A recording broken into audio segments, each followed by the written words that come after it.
What's going on, everybody? It is your humble YouTube live stream host, Timothy J. Ward, coming with yet another live stream.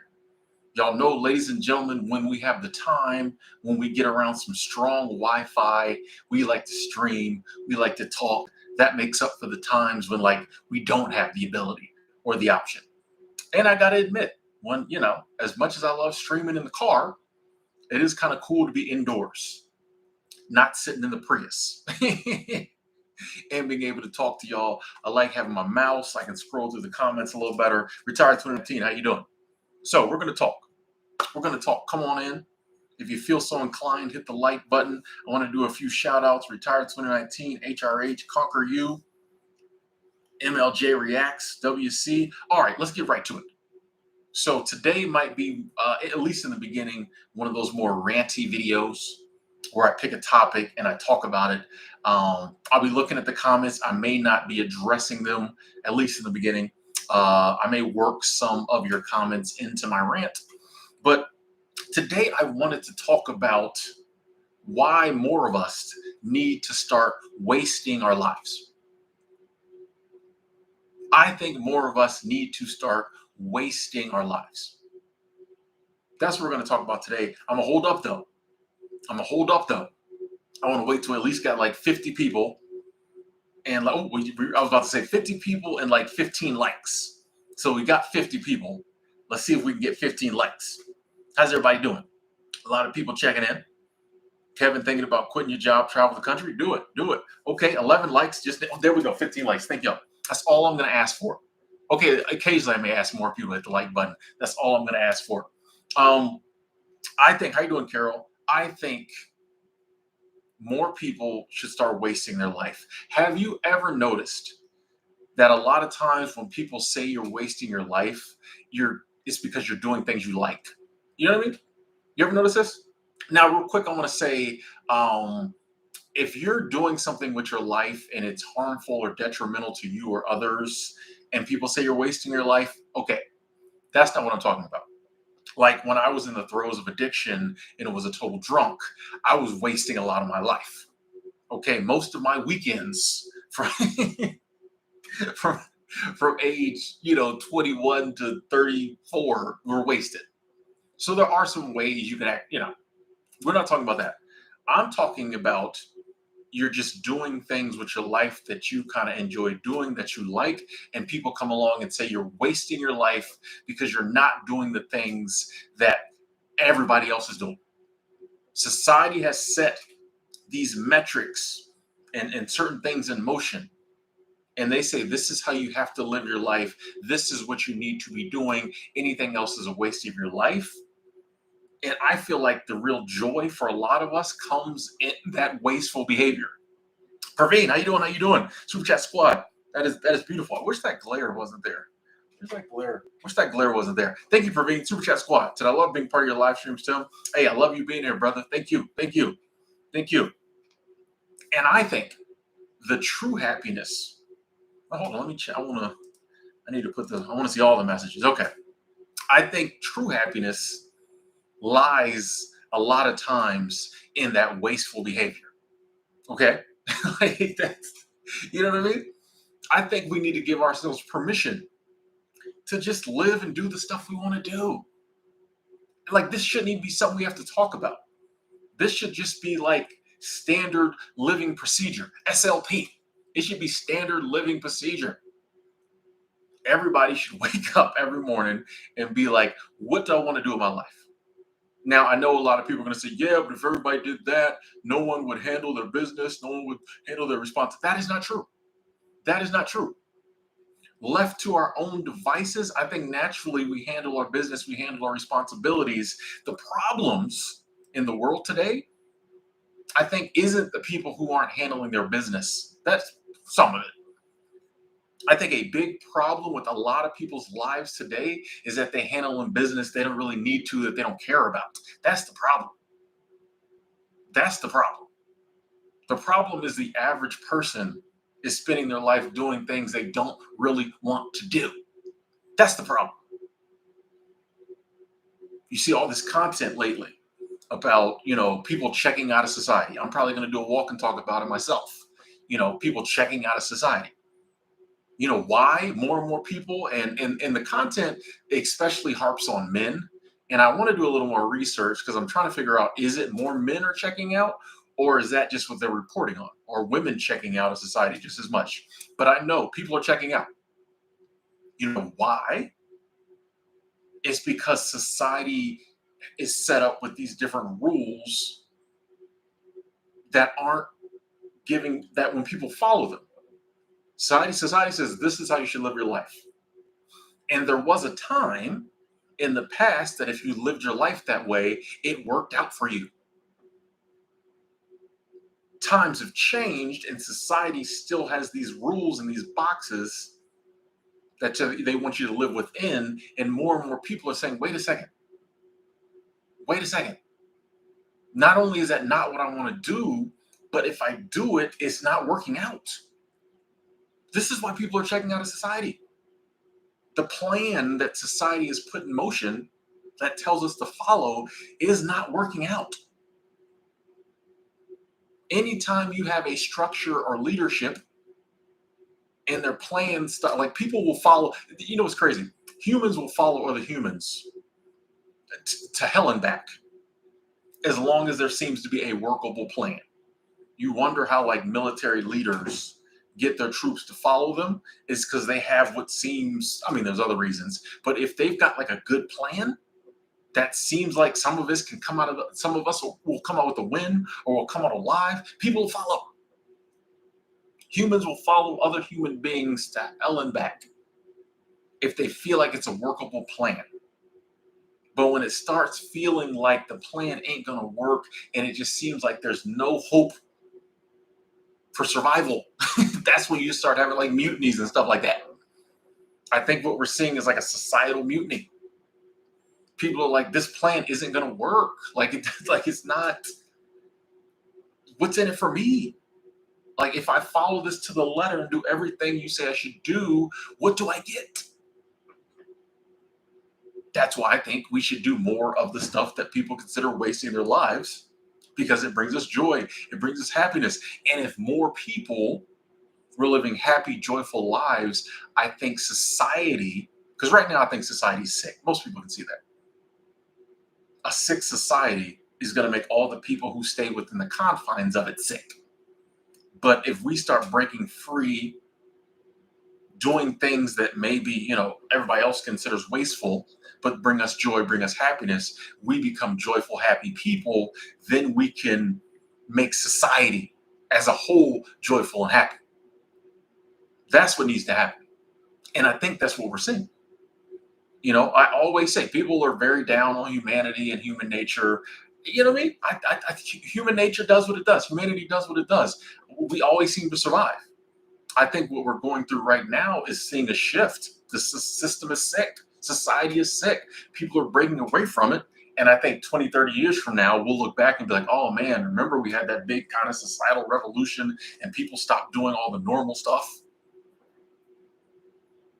Yeah, that definitely was needed to get us where we are today. You have to offer people reasons that seem beneficial to them to do things you want them to do. That's why for so long people followed along with society, because it was working out. You could work at a job for 40 years. One parent, one adult in the house could work at a job for 40 years, take care of the whole family. It's no mystery that, it's not lost on most people, if they really pay attention to it, that when one person in the household worked, the family structure was together. When one person went and worked and the other person stayed home with the kids, raised the kids, took care of the house, be that male or female, the family structure stayed together. When society and the powers that be started to make it where one person couldn't afford, because wages haven't gone up ever in the last 100 years or whatever, when now two parents have to work, suddenly the family breaks down. You see how these things go? The family starts to break down because the parents aren't there to raise the kids. I'm an 80s baby. I remember when they started talking about latchkey kids.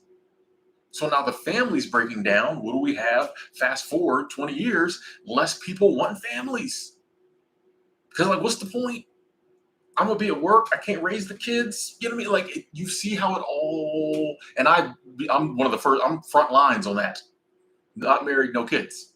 But like, you understand how it all leads up. And so, like, instead of blaming the people who were suddenly checking out of society, said, I'm not doing all that. Maybe we should look at what's making them want to check out. You know, the powers that be, a lot of times society make these decisions, which typically enriches them. And then when we down the line, the minions, the peons, when we start rebelling, it's our fault. We didn't set this stuff up. We didn't put a lot of this sickness into society. But more and more people have just been like, I don't want to be part of that. We got some super chats going on. I want to address these. HRH has put my prestigious job and signed a year lease on a house with my brothers and mom. We have more time to spend on our passions and with each other. Nice, nice. That's what I'm talking about. Spending time with moms, spending time with your brothers. That is awesome. That is awesome. I mean, see, that's something that a lot of people would be like, wait a second, that's a step back. You're moving back in with your mom and your family. You need to have your own place.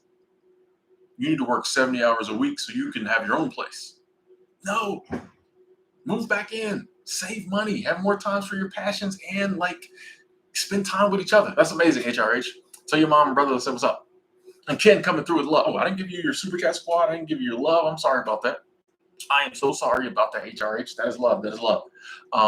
Ken coming through, super chat squad, super chat train. Thank you, thank you, thank you. So this group's you more to me than you'll ever know. Appreciate you, Tim. Thanks for using your positive energy and all you've learned to do what you do. You are welcome. And thank you for the love. And that comment means so much. I love this community. And it just feels so good to be surrounded by, via the interwebs, so much love and so many people who like get it and understand. And we're all growing and learning from each other. It is amazing. Appreciate you being part of that community, Ken. Thank you. Thank you. Thank you.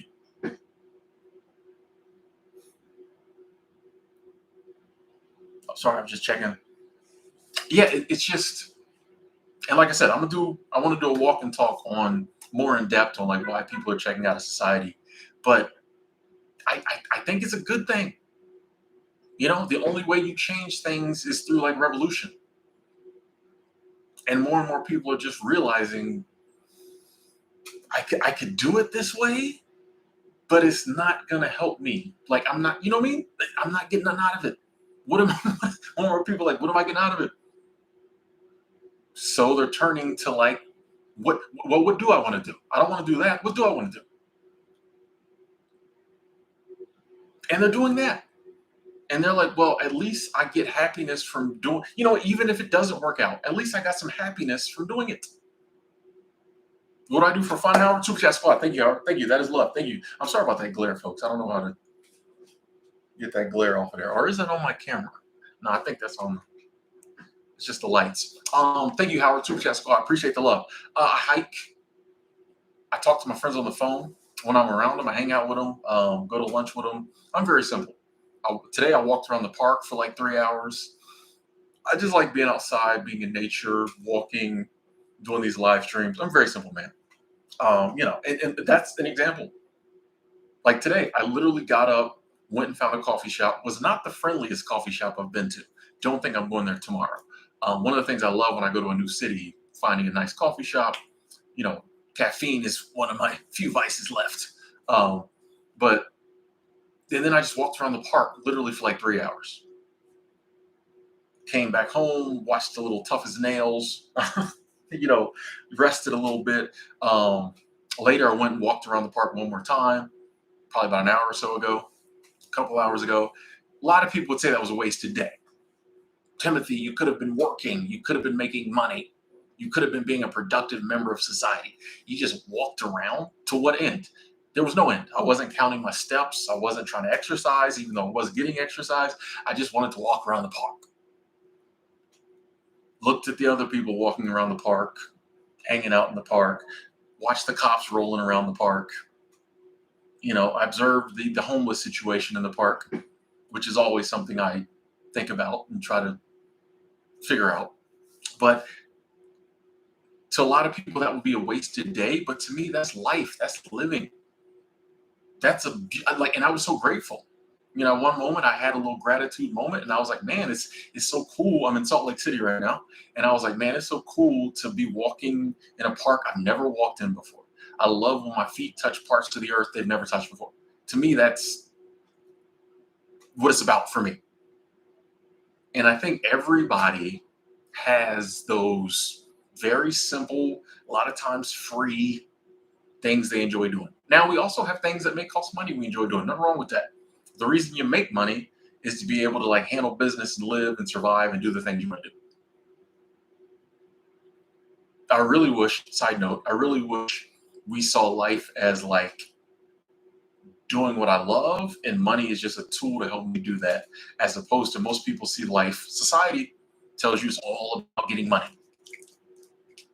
It's all about getting money. And you should spend your time getting as much money as possible. I know people's like, man, if I don't work, make some money today, I feel like I wasted a day.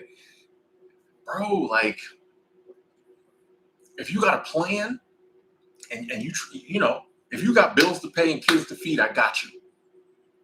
But a lot of times we have that covered, and we still, instead of taking some time to relax, waste some time living, we feel like we still got to be out there making more money. A lot of people got money stacked up, saved up. They still go, oh, we almost had 100 likes. Only 16 minutes in. Nice. A lot of people, I see people here all the time. Tim, I got this much stacked up. I got this much in the bank. I make this much a year. Hey, but I want to take a year off, but I'm scared. I don't know. That society has put that in our heads. Society has put that in our heads. That you always got to be making more money. You always got to be doing something productive. The economy, the stock market, all that is very important. I hear that a lot. But if you're just wasting your life not being a productive member of society, I think I'm being very productive. I'm bringing positivity and joy into society, something it desperately needs. I don't want to live in a society where everyone's productive but miserable, living lives of quiet desperation. Here's another video I got to do because I promised somebody that Henry David Thoreau quote, the mass of men lead lives of quiet desperation. I think we're seeing the desperation get a little louder. I think what we're starting to see is people are living lives of loud desperation these days. They just like, come on, bro. It is not funny. But you got to give people something achievable that they actually want to achieve to get them to play your game. People played the game when it was winnable. The 50s, 60s, 70s, it was winnable. They changed the rules up in the 80s. It started being unwinnable and untenable.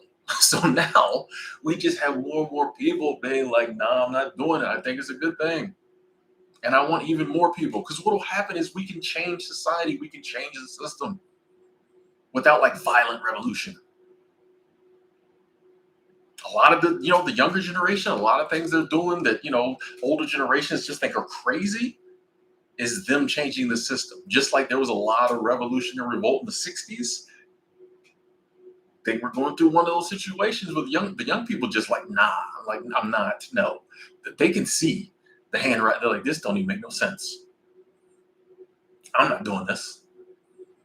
I was watching a video on in China. I always look at stuff that goes on in China. I'm telling you, Asia, I feel like they're more ahead of us. The East is more ahead of us in a lot of this like cultural stuff. And they said a lot of kids are, I forget what the Chinese word for it is, but basically they're becoming full-time kids.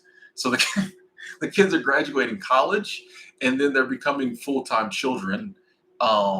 And what that means is they stay at home and just like take care of the home and their parents. Full-time kids, nannies to their parents. Sometimes the translation makes things sound weird in English, but basically the kids are like, we can't really find jobs, or there's not jobs we want that pay what we want. And so we're just going to stay at home with our parents and like take care of the house. The parents, crazily enough, are like still going out, going to work, but the kids are keeping the house clean. The kids are cooking dinner. If they've got older parents who maybe need assistance because of health things, they're taking care of them.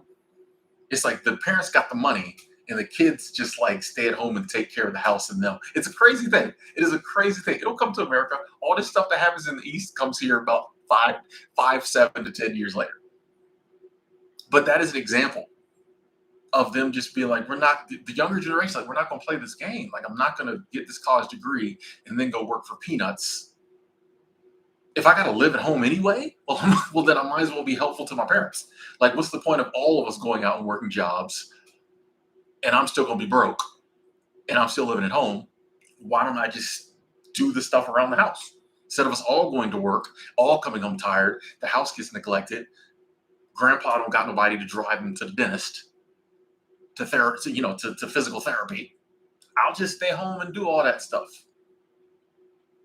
And we probably won't even notice the financial difference because they wouldn't be making no money anyway. I'm telling you, look at stuff. That's the one thing I do for fun too, is I news stories around the world or documentary stories around the world of just, especially the young people and how they're just like, I'm not doing it. But of all ages, one of the things I love about this channel and some of the content I put out is the messages and comments I get back from people of all ages who are just like, I don't want to do it anymore. People are just seeing through this whole, you must behave in this manner. You must spend your life being a productive member of society, being a cog in the wheel. People are like, why? What does it get me? Debt, stress, bad health. What does it get me? 30-year mortgage, $700 a month car note. Not that there's anything wrong with any of that. But a lot more people are saying, I just don't want that. If that's what success looks like, 30-year mortgage, $800 a month car note, we'll have to work 70 hours a week, both parents. A lot of people are like, if that's what success looks like, I don't want that. And a lot of people think if you're not chasing success, being somebody, then you're wasting your life. A lot of people are like, well, I'll just waste my life. I'll drive a used car. I'll rent an apartment with one of my buddies if you're single, or the family will just live in a modest 2-bedroom apartment, 3-bedroom, but I won't, I'll take a job that I like or I can deal with, preferably a job you like. May not pay as much, but I don't have to work as much. I get to be home on the weekends and the evenings. I see my kids. We have fun. Nothing glamorous, no one's going to sit around at the family reunion fawning over your life. May not have as much to put on the gram, but you get to do more of the stuff you like to do. The reason you work is so that you can supposedly have money to take care of responsibilities and do the things you want to do. You're not supposed to work just so occasionally you can impress people with your business card. But you're miserable. You know what I mean? Like, no. But I think we're living in an amazing time because more people are waking up, and more people are waking up, checking out the system because the news is starting to talk about it and get worried about it, and they're starting to like prop up their talking heads who are demonizing it. If these men, because apparently there's a big thing where like millions of men aren't working. Once again, a lot of these stories where they say men are checking out society, men aren't working, I think there's a lot of women doing it too, but that's not a sexy story. It says something about our society, that right there. But men aren't working, male unemployment is growing. Because dudes is like, what's the point?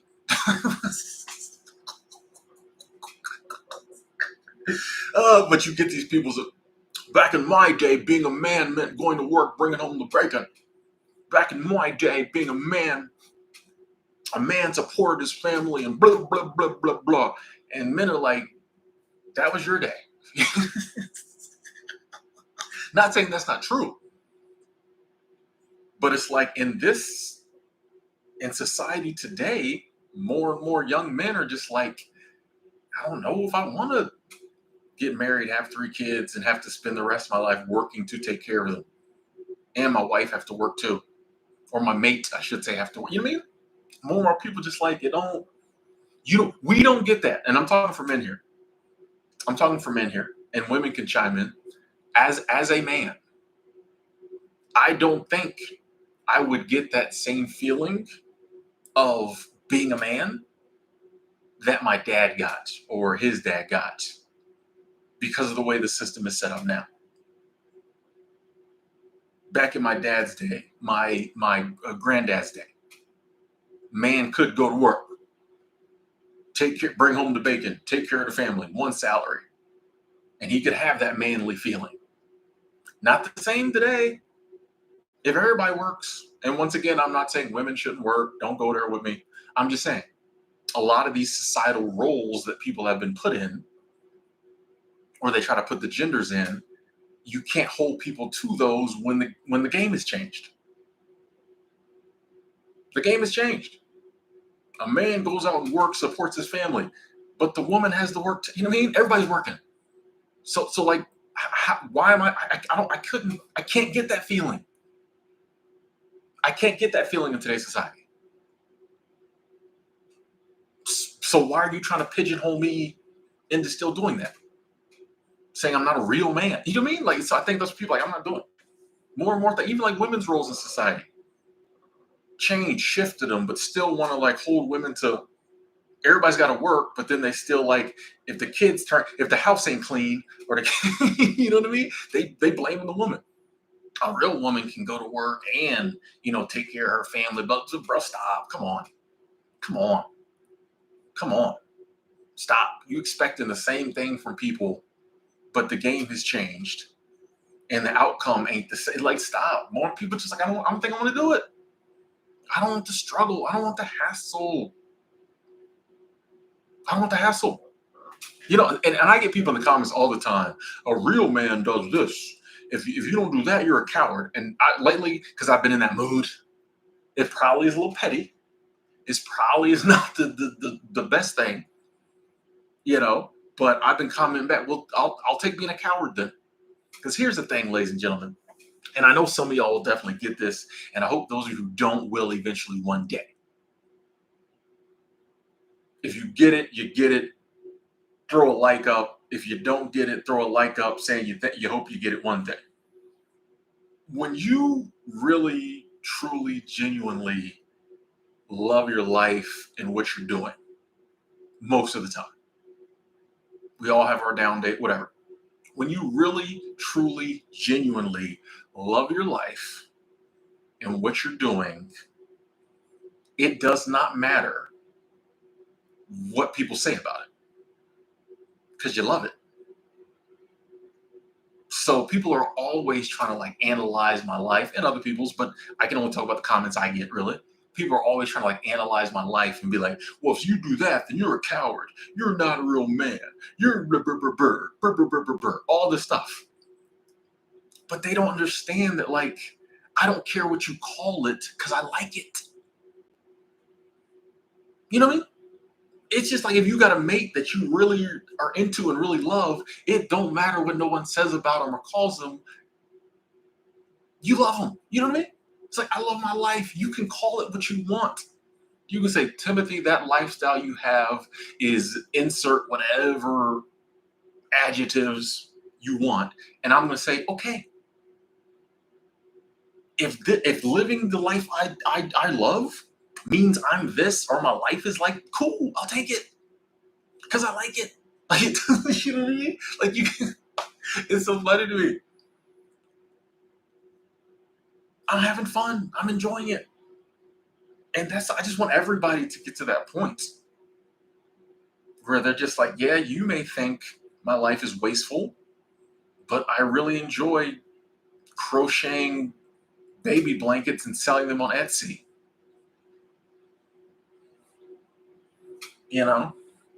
I really enjoy digging old sneakers out of trash cans and cleaning them up and reselling them as art. I don't know. I was trying to pick something way off out of nowhere that I never mentioned before. I always pick like the same thing. So I'm trying to pick new stuff people might do. You know, you might think it's whatever, but I really enjoy being an OF model. You know what I mean? Whatever. As long as like you're handling the business you feel you need to handle and you ain't hurting nobody and you eating, why does it matter? Why does it matter? Once again, for the people who were here in the very beginning, I do think there are some ways you can waste your life. If you're doing things that are harmful to other people, harmful to yourself. As an example, when I was heavy in the throes of addiction and was a drunk, I wasted many, many, many days, nights, years. Which honestly, I feel like that, as painful and sometimes fun as that process was, I think it allowed me to, I still had a decent life, even though I was hungover all my weekends. You know what I mean? so, so I think it allowed me to see like, oh, you don't have to always be pornography. You know what I mean? So like when I got out of the throes of addiction, like I think I'm like, oh, I don't have to be 24/7 at the grindstone. I had a decent life when I was wasted all that time on harmful stuff. So why not waste time on stuff I enjoy? Hey, Alex, thank you. Super Chat Squad. Sorry about that. How can I fix that glare? I wonder what happens if I do this. Ooh, that took some of the glare away. No, I'm not going to do that. Oh, thank you, Alex. Super Chat Squad. It says a coward lives someone else's ideal of a life. Like, I mean, I don't respect. Like, I don't even like to use words like that. Like, I don't like to down people. So for me, like, and not disagreeing with you, Alex, but like, I don't even want to call anyone a coward. You know what I mean? There's no joy. You know what I mean? Like, people do what they do. I just don't. You know. But I appreciate the love. Thank you, Alex. We got Super Chat Squad here. Super Chat Squad in the building. Super Chat Train. MP2468 said, I've been watching your videos all day, Tim. I'm trying to manage heartbreak. I have an obsessive mindset, but I'm trying so hard to love myself. Your videos help me feel like I can one day. Thanks. You're welcome. You're welcome, and you definitely can. Once again, with heartbreak, I think the thing is time. I know about having an obsessive mindset. Trust me. Trust me. And I think time helps with that too. You know? Because if you think about it, the things you're obsessing about last year, you're not obsessing about them now. You might pick new stuff to obsess about. Might be obsessing about the relationship that isn't anymore, understandably. But like, even within obsession, you move on. So I use that to be like, hey, this thing that's really bothering me right now that I can't get out of my mind, 6 months from now, I'm going to look back and laugh at it. So why worry about it now? But hang in there, MP. I appreciate the pounds, International Super Chat Squad. I appreciate that love. Thank you so much. Oh, we got a Super Chat Train going. Retired 2019. Oh, boy. That is love. Thank you so much. Said, Tim, I enjoy visiting Major League and minor league ballparks. It's a solo hobby that gives me joy. I even found a ballpark Chasers Facebook group. Nice. And I've heard you mention that before, and I think that is so cool. That is definitely something I want to steal from you when it comes to like the WNBA. And I really want to start going to WNBA games. I actually looked one up today. The tickets were more than I thought they'd be. But I want to steal that from you. Super Chat Squad, appreciate the love. I want to steal that and just like try to go to as many WNBA games and stadiums. Like I want, because it brings you joy. It brings you joy. You can't explain, why you like to do it. You just like to do it. It's not like, wow, why are you spending that money visiting major league parks? Like you can't explain it. You just like doing it. And I think that's the true spice in life, is the stuff that's unexplained. You just like doing it. I just like doing it. I don't know. It makes me happy. Like when someone can explain why they do, well, actually, because if you do this, that's, but you just like, I just like it. I think that's the real joy. That's the real joy. Hey, Man Solo, love the name. Coming through with the Canadian cash. Super Chat Squad, that is love. Thank you so much. Super Chat Train, choo choo. Says, listen, really research, purchase, and store. Oh boy. I'll read it. I'll read it. We XRP, XLM, and XDC before it's too late. It will change your life. We are on the verge of the greatest wealth transfer in history. Be on the right side of it. Even though I said, "Oh boy, man, Solo," I do believe in crypto, and I do believe that yes, there will be a time when people like yourself who pick the right crypto are going to do very well. I firmly believe that. Firmly believe that. If I had a little more money to play in those spaces, I probably would be doing more research and looking into it. But I've kind of dialed down on the one crypto I'm a bet on. And but yes, I do think more people should research. That's another one of those things. Just because someone says something's a scam, or the news says, oh, the bottom dropped, so and so lost 5 million. Bro, like the best time to buy is when something's underpriced, undervalued. So whenever the news is saying something crashed, that's probably the time to look into it. Just putting that out there. Appreciate that love. Thank you so much. I think we got another one. Oh, the super chats are just coming in like crazy. Thank y'all. Thank y'all. Thank y'all. Praveen said, love it when you preach to him and energize me. Let's go. Thank you, Praveen. Thank you, Praveen. That is love. Thank you for the continued support. I'm not getting sponsored by these people, but I actually wanted to mention this. This is what's energizing me today. The 7-Up Fruit Punch is like $1.49. Y'all know, the OGs know, whenever I get one of these, it's game time. Hey, Tercio87, thank you. Super Chat Squad, Super Chat Train, thank you. Says, how long have you been living the nomad life? Where do you spend the majority of your time? Region of country, and how do you commute? 87. So I started the nomad seasonal work life in 2015. So I've been doing it off and on. There's times I went back to Florida, stayed in one place for a while. I had an apartment in Denver last year, even though I was still doing some traveling. So since 2015, I've been ripping and running all over the place. Most of the time I'm out west, Montana, Colorado. Those are probably the states I spent the most time in. Was down the Grand Canyon for a little bit. In the wintertime, I like to be in Myrtle Beach, South Carolina a little bit. But mainly, places like Montana, Colorado is probably where I spent the most time. That part of the country I just really like. Don't hate me, East Coast people, but the East Coast, I grew up there. So, but kind of out west, and a lot of people are moving out that way. I feel like that's the region of the country where it's at right now. I was just out that way, and I was once again reminded of that's the place to be. That's the place to be out that way. And I commute with my car. So, yeah. I fly too. Hashtag only fly Delta. Even though I was looking at a flight today, and Delta didn't go there, and I was like, well, not going there. The American, I was like, I'll go somewhere Delta goes. But yeah, I used to take the Greyhound. Back when I didn't have a car, I took Greyhound. I love Amtrak. I'll take an Amtrak trip just to take the trip. Just to be on the train. But yeah, mainly I drive. Thank you for that love. Thank you. Hey, we got W coming through. W Super Chat Squad. That's love. Just had to jump on the Super Chat train. LOL. Thanks as always for the positive vibes, Tim. You are welcome, and thank you.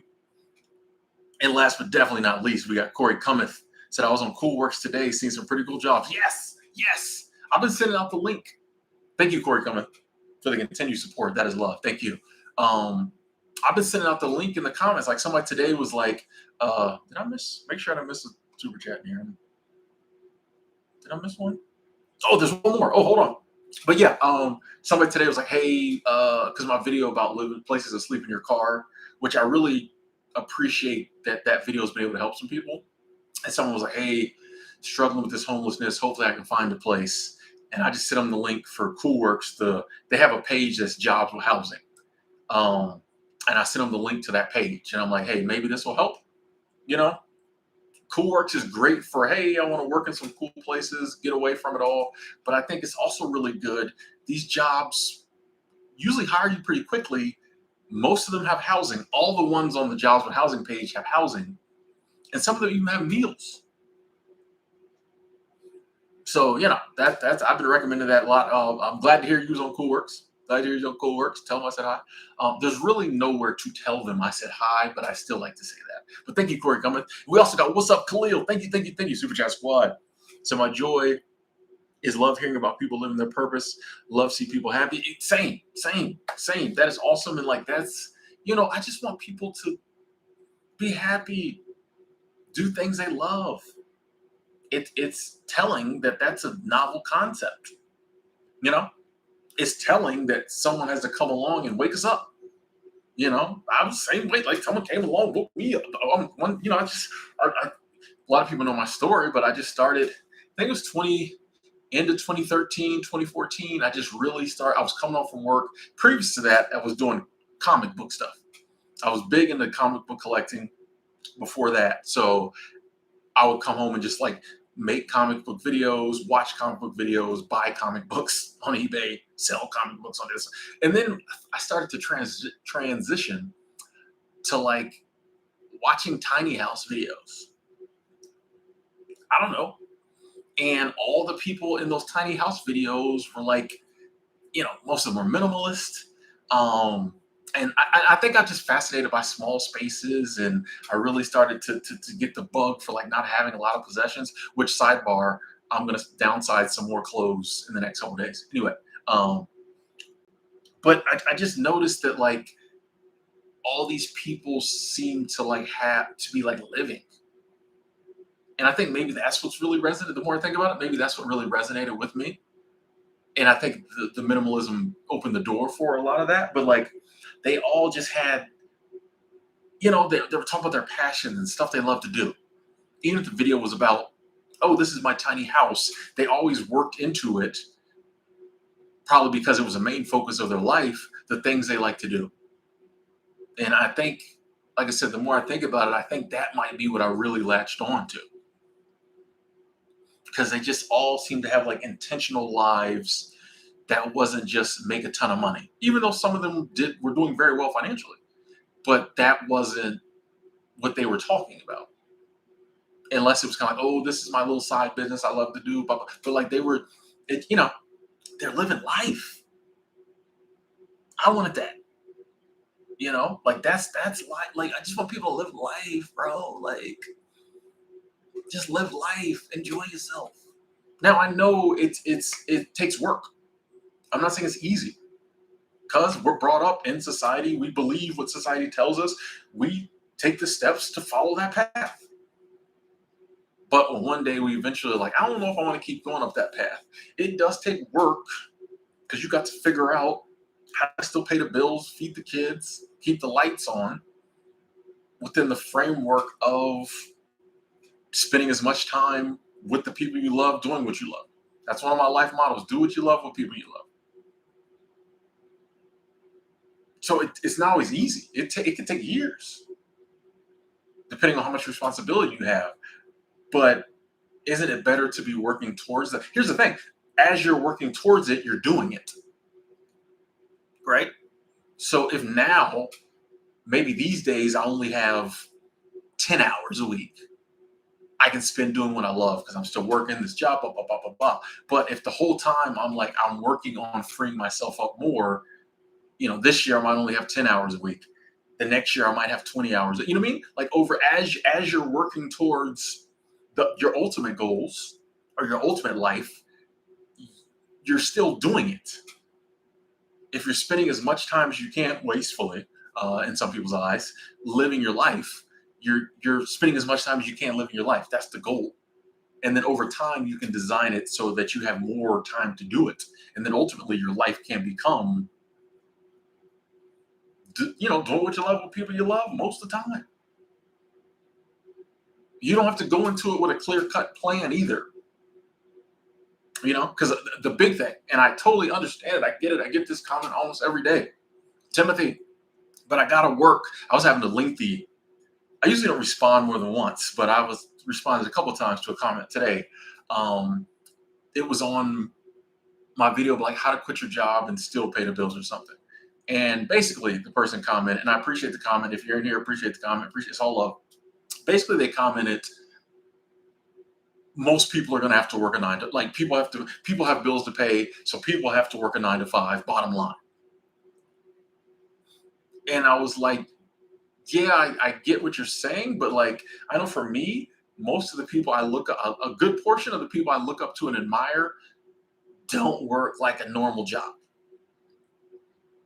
And so that helps me with the mindset of, and there's nothing wrong with working a normal job.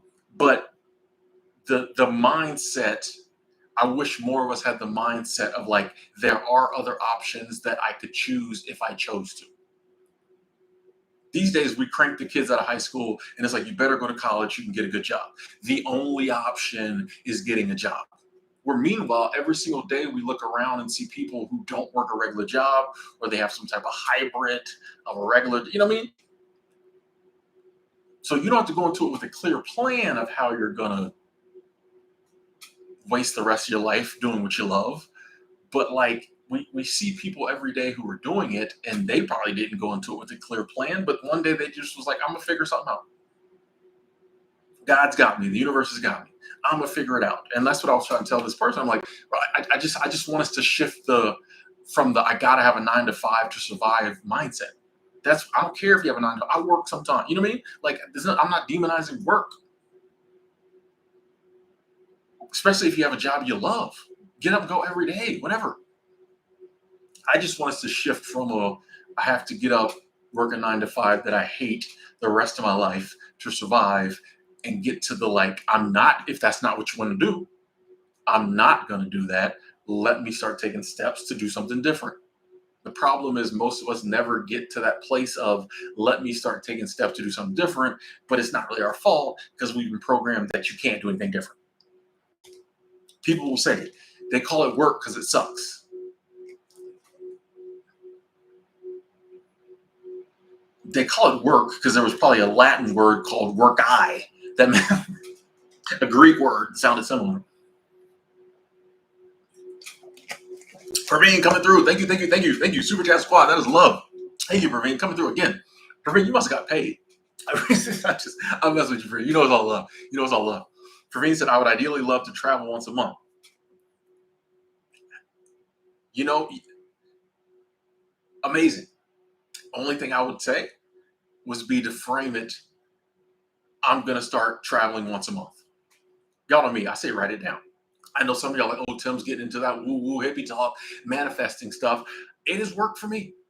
I was thinking today, I'm like, oh, snap. I think if I can find the paper I wrote my 2023 stuff on, I think I checked off a few of those goals, you know? Because this is what I always do at the beginning of the year. Y'all know me. I'll write down some goals and I'm like, I'm not doing it. But then a lot of them seem to happen. I would make that a goal. I'm going to travel once a month and just keep saying it. And as opportunities present themselves, go for it. That's another one too. Excuse me. I think a lot of there is power in manifesting and speaking something into existence, but we still also have to put some action behind it. So in Praveen's case, hey, I'm going to start traveling once a month. You don't know, Praveen. The day could come when you could get a position where your job allows you to travel once a month. You could get a position to where like, hey, we need you to fly out to corporate headquarters twice a month or fly out to corporate headquarters once a month. And then we also occasionally send you on other trips, blah, blah, blah, blah, blah. There's infinite possibilities in the world. Infinite possibilities, infinite ways to get what you want to do. That's not a hard one for the universe. You don't have God stumped on that one. You know what I mean? Like a lot of times, like we just look at life. This is reality. It has to be this way. I'm just like, bro, there's infinite possibility in the universe. Very few of us have like these crazy ideals that have never happened before. A big part of it, I think, is just opening ourselves up to the possibility. And thank you for sharing, Praveen. And when that does come to fruition and you start traveling once a month, however it works out, remember we talked. Remember we talked. Yeah, Chris, that's a good one. Says how Chris H says, how do you find out what your passion is? And I've talked to a lot of people who's just like, hey, that sounds great. I'd love to follow my passion. I don't have one. I don't know what it is. And as someone who's like passion for travel came pretty quickly, You know, um, I never thought about that. I actually did an interview. I forget her channel. I wish I could remember. But I had said, I was like, yeah, I think we all know and she was what our passion is. And she was like, no. Because I think she's like a therapist or something or does counseling. And she was like, I talk to a lot of people who don't know what their passion is. And I was like, oh, hey, you just jammed me up in the interview. I'm joking. I had to, y'all know me. I can talk. So I talked my way out of it. Um, all truth. But I never thought about that. I'm like, wait a second. Yeah, what if you don't know what your passion is? I was actually thinking about this sitting on a park bench in the park today because I was kind of going through the possibility. I was going to make this a video. The title came in my head, and I was like, So I do it a lot of times when I'm walking and hiking. I'm going through video. A lot of times if I'm on a hike, no one's around. I'll be talking the video or live stream out loud. But I think this is kind of the ideas I came up with this morning. I would say, and once again, I'm not sure. On some stuff I'm sure on because I've done it. I would say whenever you get ideals for things outside the norm that you seem like you might enjoy, try it out. I think our thinking is very much influenced by society and the world around us. So most of the time, we think thoughts in line with what society says we should do. Whenever you find yourself thinking, not anything crazy and illegal, but whenever you find yourself thinking outside the norm, you're like, man, that might be fun. I think those are the things we need to pursue. And somewhere within one of those, we'll find our passion. Because the problem is, we've just never spent any time, really, I think, thinking about our passion. So it's locked away deep. It's in there, I think, but it might be locked away deep down in our, I don't know what I'm going here. It's probably in our mind somewhere. And I think the more we kind of unlock doors, even if it's the wrong door, you might try something like, no, I don't like that. But maybe that opened the door. I think we just have to unlock it somehow. And I think the only way to do that is to follow through on thoughts and ideas that we do have. And those might lead us to something that you're like, oh, snap, I love this. So I think there has to be some action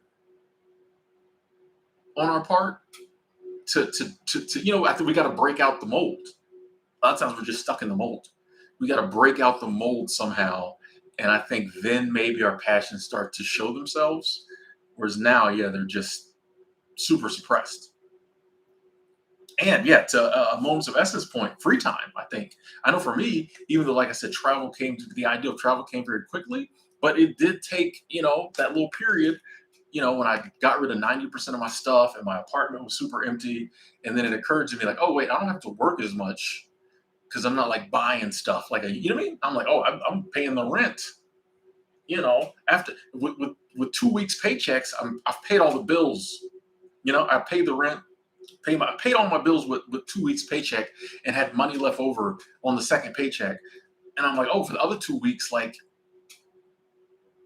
you know what I mean? Like, I'm good for the first time. One of the first times I think I'm like, oh man, I got like 2 weeks, half the month, the money I get coming in because I was getting paid weekly, like 2 whole checks where I have nothing to do with it. I'm like, I don't even really need to be working like this. I think soon after that I quit that job. But then it was, well, what do you want to do? I was like, well, and that's one of those big moments where, well, I don't have to work as much. What do I want to do? Because typically we just work. Once again, not anti-work, nothing wrong with work. I work for some very good companies, some very good bosses, some very good companies. But when you get a moment when it's like, well, when you have more free time, however it comes, what do I want to do with it? And in the beginning, some of that free time will probably be spent thinking about what you want to do with your free time. But eventually, I think we all stumble across something. I think eventually, and it might seem like it just comes out of nowhere. Going back to retired 2019's example, he might not have sat around and been like, what's something, it might have just popped in his head one day, oh, I want to go to Yankee Stadium. And he's like, man, now I got to go see, I don't know what the stadium in Boston is called. I was going to try to say the Red Sox for the rivalry. You know what I mean? I think a lot of times it's like that. I love the WNBA. Someone asked earlier what my hobbies are. I should have mentioned I love women's sports, WNBA, NWSL. Um, I would be watching the Women's World Cup, but I don't know none of the players from around the world. I only know the American players. Go Portland Thorns. Um, but that was something that it just popped up on YouTube. I was watching women's kick volleyball. It's got a name. It's big in Asia. It's got a name, but it's basically kick volleyball. It's volleyball with your feet. And I watched that because I was fascinated. I said, "What are these girls doing with their feet?" It's a smaller ball, it ain't actual big. It's got a different name, but and because of that, YouTube popped up a WNBA game. It was the Phoenix Mercury, and it. Full disclosure, I seen Skylar Diggins Smith, and I was like, "Who is that?" I started watching, and I'm like, "Man, I actually really like this game." It's just not all about me thirsting for Sky like that, you know? That got me into loving the WNBA. It's one of my greatest passions right now. I think there's a game tonight, or is it tomorrow? No, there's a couple games tonight. I have WNBA League Pass. I get all the games. $24, you get all the games all year. It's crazy. It's the biggest steal out there. Yet Netflix wants 15 a month. Okay, not that I'm down in Netflix. Not really into women's and men. I'm not really into like violence. Respect, not downing anyone who is, but just watching people beat up on people don't really do it for much anymore. But my point was that was a passion that I didn't go looking for it. I wasn't like, maybe because I really wasn't into sports. It just popped up one day because I did a little exploring. You know what I mean? Good point, Larry J. Yeah, passions change. You might love someone, and I think they should. I think they should, or I don't want to say should, but I think that's cool if they do. You grow, you change. There might be something that I give you an example. This is gonna be a weird one. They're gonna be like, Tim, this is stretching examples. There was a show called Exo Squad, a cartoon that when I was a child loved. I literally found it. I found it on YouTube a couple years back, but it wasn't like it was like a pirated upload or whatever. It was janky. I subscribed to um, Peacock so I could watch the Kevin Hart special. Exo Squad is on there. I was like, oh snap, this takes me back to my childhood. I'm gonna watch Exo Squad, binge watch it. We ain't doing nothing else for the rest of the day. I got like a third into an episode. I was like, this is the worst show ever. I was like, why did I like this? I'm like, this is horror. Like, I've grown up. Now there are some cartoons I still love. Batman the animated series I still love. But the point is, you grow, you change. Some things you're into and just loved. You get a little older, a little wiser, or it's just lazier. I don't know, and you don't care as much anymore. I was kind of disappointed that Exo Squad didn't do it for me anymore because I really wanted to watch. Sometimes you just want to go back to your childhood. I couldn't in that instance. Abdu, thank you. Super Chat Squad, that is love. Thank you, Abdu. Said I have the winter off from landscaping. Any recommendations? Seasonal work. I'm 45. Would prefer to also work with some folks 10 years older, younger. Yeah, you know me, Abdu. Coolworks.com. They got so many different jobs on there. I usually like to just recommend the website and let people go look for themselves because like it'd be hard for me to recommend like the type of work somebody did. I know what I like. I like making beds, scrubbing toilets. Most people don't. I always say, if you think about seasonal work, hop on Cool Work, see if there's something you like. And if you do a seasonal job, you probably will be working with people younger than you. If you're 45, yeah.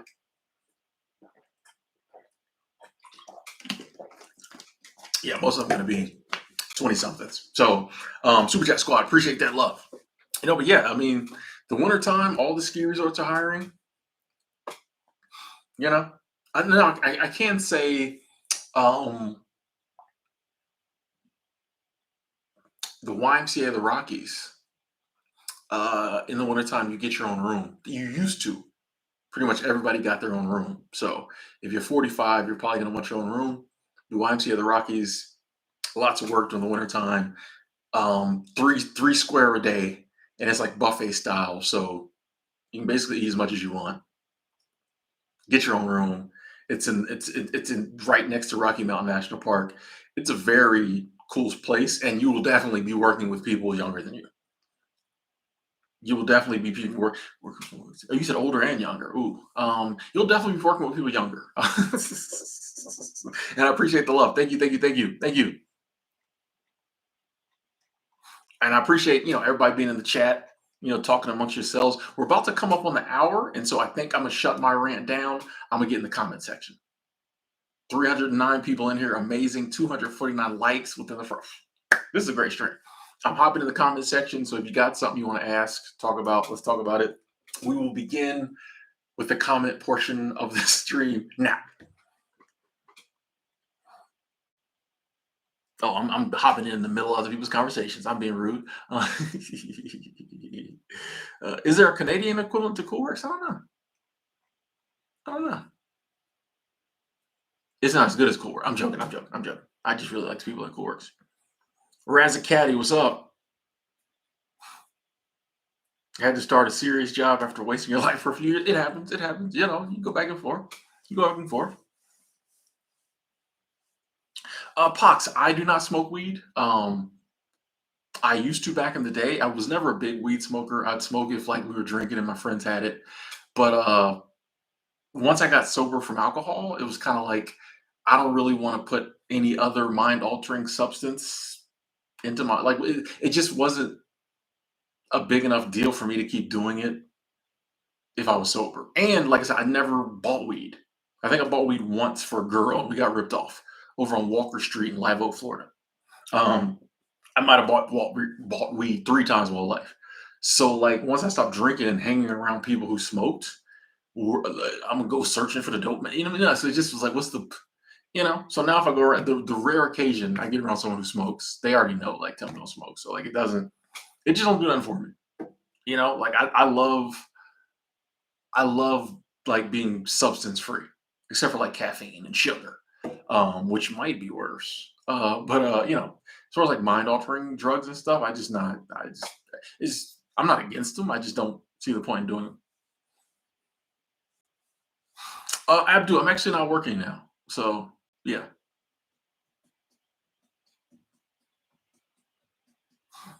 If I could boil down what I appreciate about Alan Watts and his talks into a summary, what would that be? Don't take life seriously. And Zen can't be explained. I love how like and all the Zen people this is the same thing. Alan Watts will spend an hour explaining to you why he can't explain Zen to you. I love it. I love it. I love it. Because once you get it, you get it. But he'll spend an hour explaining to you, like, he'll start in the beginning and be like, I'm not going to tell you anything. I'll talk about Zen, but like I can't explain it to you. The more I talk, the less of the service I'm doing you. And I just love kind of that. So yeah, but mainly, life isn't to be taken seriously. And once you get that, and you got to keep going back to it, But once you can embrace the fact that life isn't serious, I feel like you're halfway there.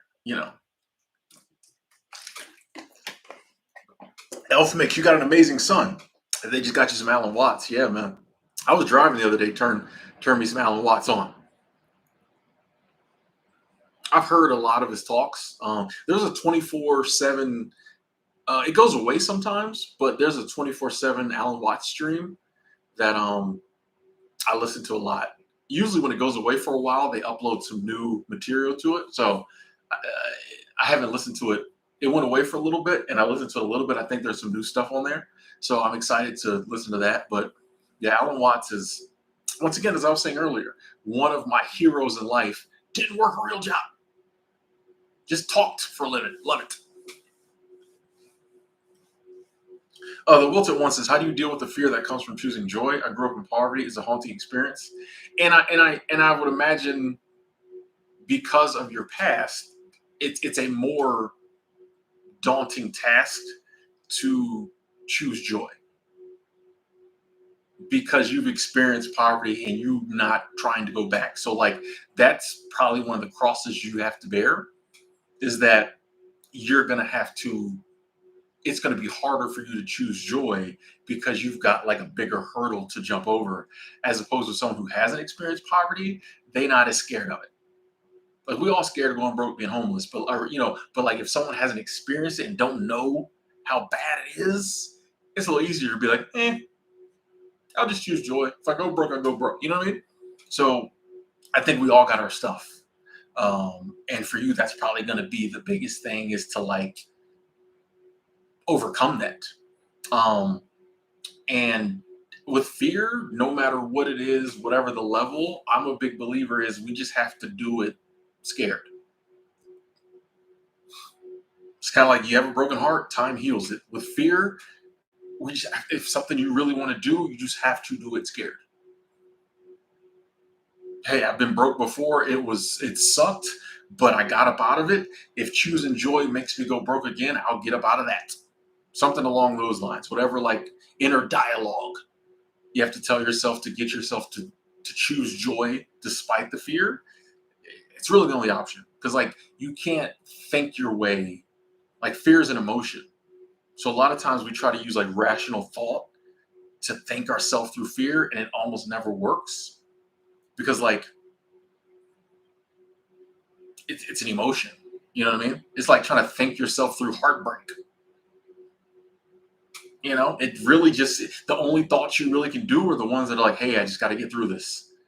So you there's nothing you can do to get through to like make the pain go away. You just have to tell yourself, we just got to maintain until the pain goes away.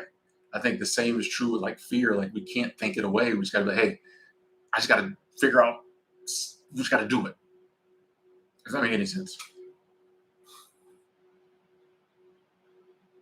Uh, yeah. I mean, content creation is if you're gonna call it a job, to me, it's the best job going. You know. So yeah, I really enjoy it.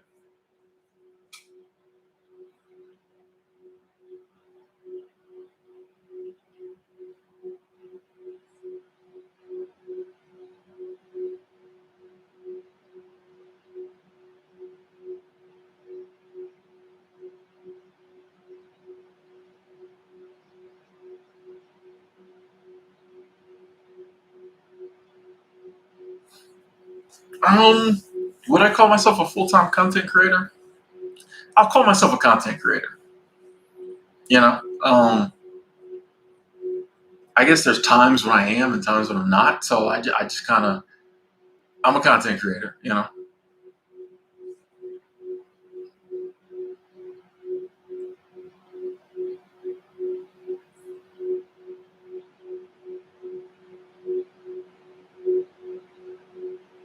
Oh, if y'all can hear that sound, it's the air conditioning. Hold on, I think I can remedy that. Hold on.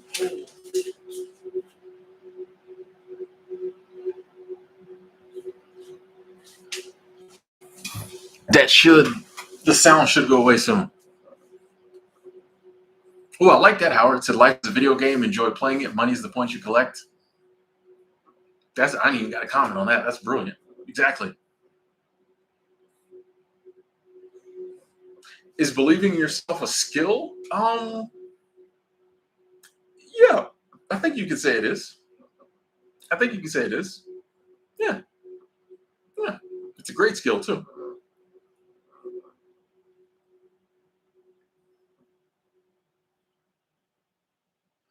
I think Alan Watts lived to the 60s, didn't he? How long? What was Hold on. This will probably. Hopefully, this won't jack the stream. How old was Alan Watts when he died? Um, oh, 58. Ooh. Okay. Yeah, but he had a good life.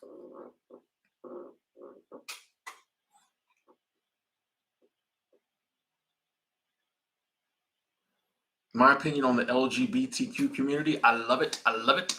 I love everybody. I got a lot of friends who are part of the LGBTQ plus community. I fully embrace them, love it, here for them. I'm glad that they're finally starting to get the rights and respect that they deserve.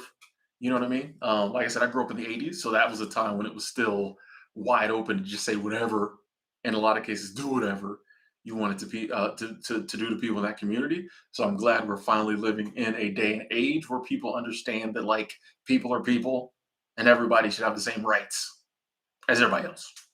You know. So yeah, those are my peeps. Those are my peeps. One of the content creators I watch the most, T.S. Madison. I love me some Mama Maddie. Sometimes I can't watch her as much because she be like doing she gets into the current events and she be in her bag. But I love me some T.S. Madison, and she's a huge advocate that community, especially the transgender community.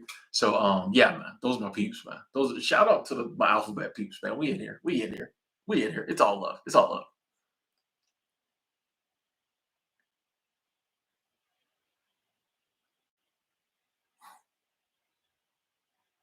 I mean, we'll take one. If you've been doing it scared your whole life, like you got the experience. And I mean, I do think that some like if it's been a lifelong thing, like I'm a my natural state is to be a worrier. I just worry about stuff. It's my natural state. It's my intellect. Who's that said your intellect hijacks you? My natural state is to pick up on stuff and worry about it. That's just me. One of the crosses I got to bear. You know, if you've been doing it scared your whole life, that might just be your lot. Is that you're always going to be scared? You always have to do it scared. Not good, not bad, just a fact. But at least you know, like that it works out. If you've been doing it your whole life.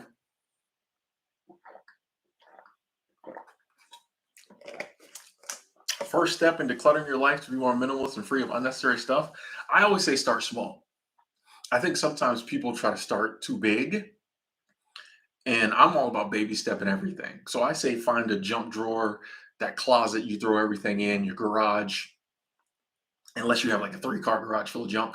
But just start somewhere small and just slowly just start getting rid of the stuff like that you don't use, you don't need. And then just step it up. Okay, I've got rid of all the stuff I know I don't need. What's some stuff that like maybe occasionally I use, but I don't really have to have? Get rid of that. You know what I mean? And as you get rid of more stuff, I know for me, I like the feeling of getting rid of stuff. So then some of the things that I thought I would never get rid of, I was able to get rid of because I knew how good it would feel. But I always say start small. Some people I think start too big, they get burned out, they start buying the stuff back. Excuse me. But yeah, I say just start small, work your way up. It's not a race, there's no rush. You get rid of one thing, you're ahead of the game. So yeah.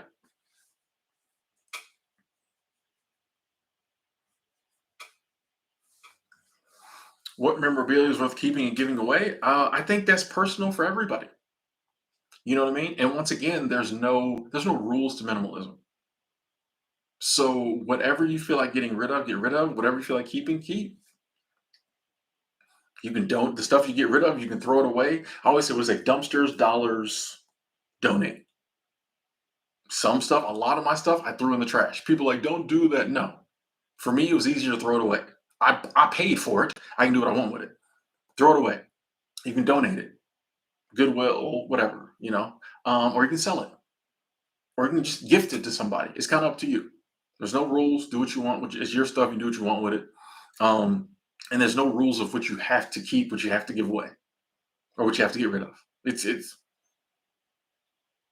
like I said, you can get rid of two things. You're a minimalist. It's great. There's no really rules. Um, just whatever feel like I said, if there's any resistance to getting rid of something, I always say keep it. Keep it.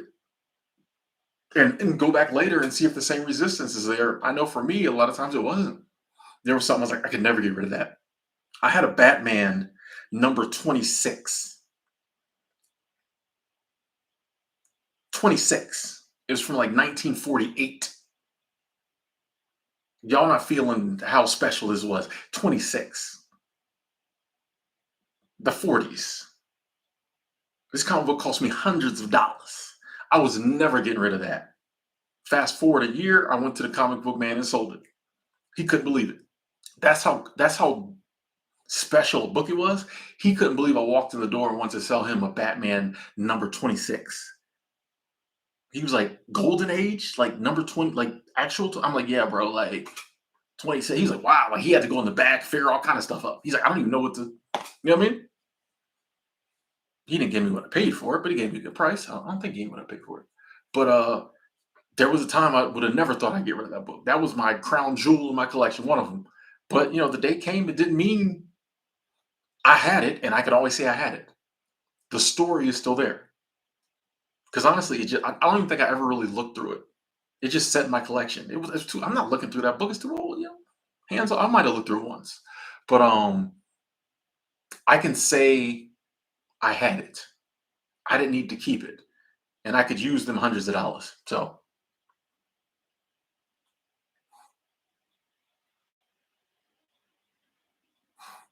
Bonnie, I would love to write a book, and do the accompanying audiobook. I just gotta figure out what I would like to write a book about. Like here's the thing about writing a book. Like you have to find something to be an expert about, or you have to find something to say. So,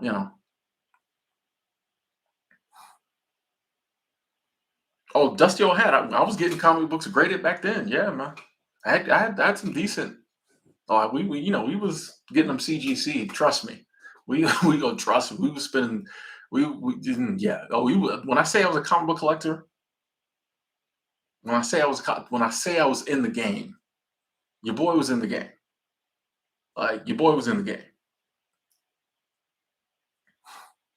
No, I don't want to sell. Like I don't want to sell that book on eBay because it would have been too much of a hassle. Like a book that old, obviously it wasn't in like perfect condition. And when you're dealing with that amount of money, people get very picky. And so I would have had to take a bunch of different pictures and scans and document everything. You know what I mean? It was just easier to take it to the comic book shop. He can look at it, he can look through it, give me a price, boom. Because on eBay, people get very, you start dealing with comic books that age, that amount of money, the returns start, it just gets weird. So I was like, I don't even want to deal with it. Like, I'll just, once again, I'm one of those people that I sell things for a loss all the time. Almost every single car I've had that I sold for a loss. Once I'm done with it, I'm done with it. I don't care. Like, I don't get hung up on the money. It's like, yeah, I could have made $50 more on eBay or something, whatever, $50, $100. But the hassle, I'd much rather just go to the comic book guy, sell it to him. Not to mention, now he's got a book. He can call somebody or what I mean? I just thought about that. Like, imagine somebody walks in and like, is that a Batman 26 you got for sale? Like, where did you get, like I think about that too. Like it's probably, hopefully some kid got it, but yeah, it would have been too much a hassle selling on eBay. Like I'll take a loss. I don't care. I'll take a loss. Yeah, I mean I there are things I could write about, I think. I would have to find something to say, something to write about, and I'd have to be passionate enough to write about it. And I think that's what I'm waiting on. Is something that I'm like, oh, this is it. You know, Lindsay. I think AI will be used for good, and I think AI will be used for harm. Just like every technology we've ever created, there'll be a lot of good. It'll change a lot of the things we do. There'll be a lot of bad that we'll have to come up with more AI based stuff to combat.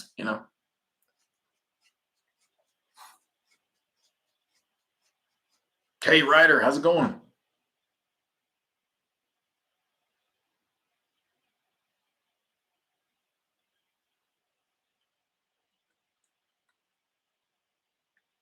Ken, I'm reading your comment, but I always forget how to say his name, so I can't. He's got a book called Silence. I was just listening to recently.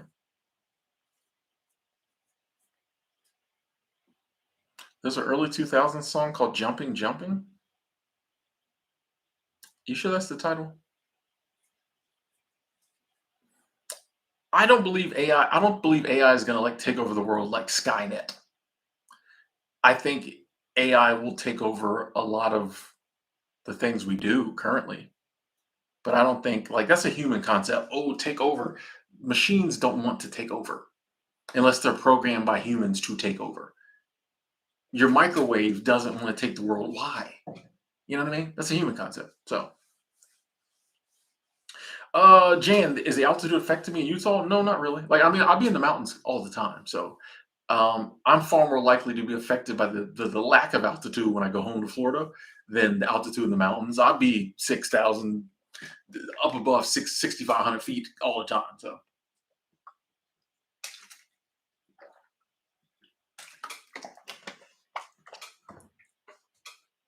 and yeah, to Lady's point, yeah, they'll have to do regular. I mean, there's going to be so much that has to happen regarding AI. Like, we haven't even begun to see some of the ramifications. So there will have to be regulation and all kinds of ethical. Yeah, it'll be decades before we really start to, I think, figure this AI stuff out. But I mean, we created it, so we got to deal with it. Like, it didn't invent itself, so we got to deal with it.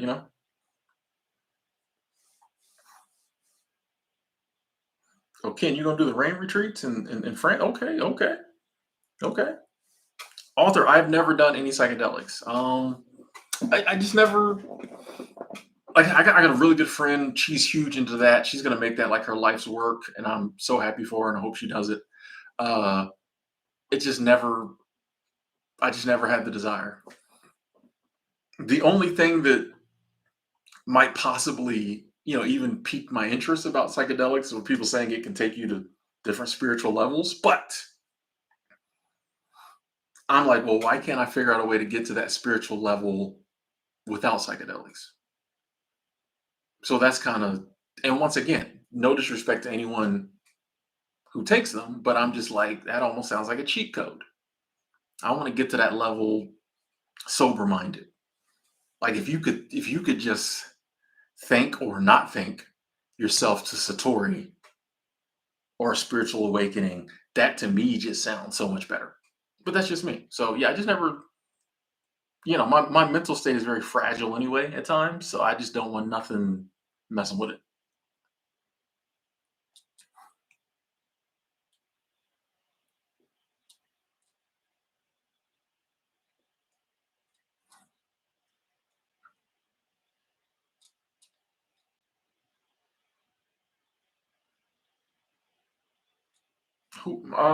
Dave, I don't really do favorites, but Dave Stevens is a comic book artist I really like. Like, if I was to start collecting again, I would collect all the cool Dave Stevens covers. Yeah. When I get older and settle down, I might do that because I really do like Dave Stevens. Like, yeah, he's got some. He was a creator of Rocketeer. Those aren't the covers I like. He's got some really cool. He draws the female form very nicely. So yeah, I like Dave Stevens. Um, I really haven't been in Utah much, Washingtonian. But I don't like to pit states against each other anyway. But yeah, I don't know much about Utah.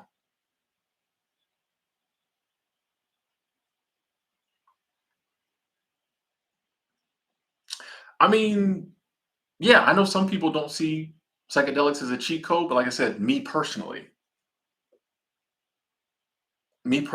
any levels of spiritual enlightenment I reach, I want to do it without any substance. That's just me. Not saying there's anything wrong with them. Not saying they're harmful. Not saying they don't help lots of people. I think they're going to start becoming more commonplace using therapy, things of that nature. I'm all for it. I'm just saying, for me, it would feel like cheating. That's just me. Raised the way I was raised, growing up the way I grew up. To me, it wouldn't be the same. That's just me. My humble opinion. Hey, Daniel coming through. Thank you, thank you, thank you. Super Chat Squad. Thank you so much, Daniel. So, well, Mother Earth put things on here for us to get in touch on a deeper level, bro. Also, okay, Daniel, I'm not reading all that. Thank you. Appreciate the love. Actually, I'll read it because you super chatted. It says, bro, just do the rugs. Also, I'm really high. Have fun, enjoy yourself. Appreciate the love. But no, and like I said, I'm not. Here's. I'm just because I say I don't want to do something doesn't mean I'm saying it's wrong. So that's why it's always weird to me when you're like, "Oh, I just don't like doing that." People are like, "No, you need to do it." No, bro, like, if it works for you, do it. You know what I mean? I talk about meditation. I think meditation is awesome. If someone was like, "Nah, I just don't feel comfortable meditating," and I have friends who do that. I'm not, "No, you need to meditate." No, I'm like, "Cool, respect. Find what works for you. Do that." Psychedelics don't work for me, respectfully. So I'm not gonna do them. But I'm glad y'all do them and get where you get. I told yeah, everything on this planet.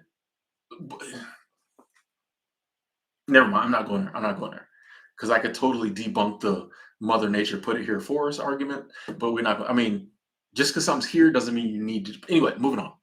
Moving on. Where's that in the comments? Dusty, I had yes, I was raised. Yes. Oh, Crypto Johnny. A lot of people are going to lose jobs because of AI. The funny thing is, it's not the jobs we thought. Here's what I believe. I'm gonna put on my Nostradamus hat for a minute here. Okay, I'm gonna put on my Nostradamus hat for a minute here. This is actually the bag my webcam goes in, but today is gonna be my Nostradamus hat. Uh, we thought we thought that the AI was gonna take over, a lot of the manual labor jobs first. You down there doing them dirty manual labor jobs, the machines, the robots is coming. I don't think most people envisioned a lot of the more this hat is hot. Not really. I don't think people envisioned a lot of the higher up fancy jobs that AI is going to take over. Chat GPT comes out and it's able to spit out all kinds of paperwork and documents, and people realize, a lot of this stuff it's doing is what I pay my lawyer $500 an hour to do. I need to get Chat GPT to do it. You know what I mean? The day could come along when they could make a robot surgeon that's more precise than a human surgeon. You ain't got to worry about it being drunk or having a bad day because her wife was cheating. So I think there's going to be a ton of jobs. It's going to mess up content creation. People are just going to sit around and have AI crank out videos 24/7. It's going to muddy the waters or flood the water. You know what I mean? There's so many areas AI is going to take away jobs. However, it will create new jobs as well. And honestly, I don't think we'll be able to know what a lot of those are until we get deeper into the age of AI, because right now we don't have no clue. Hey, Lindsay, thank you, thank you, thank you. Super Chat Squad, appreciate that. Said nothing, just love you, Tim. Hey, thank you, love you too, love you too. I appreciate that. Let me put that heart up. So let me put it over here without the put it over the Frigidaire. Put it over here. See, that's clear right there. I should have set the camera this way. Thank you so much, Lindsay. Thank you so much, Super Chat Squad. Thank you so much. Sharing the love. Yes. Hey, we got Praveen coming through. What does that say? Coming soon? Oh, sorry. Appreciate that. Super Chat Squad for me. Sorry, that's all it says is coming soon. Come on. Thank you for me. I appreciate the continued support. Thank you so much. Thank you.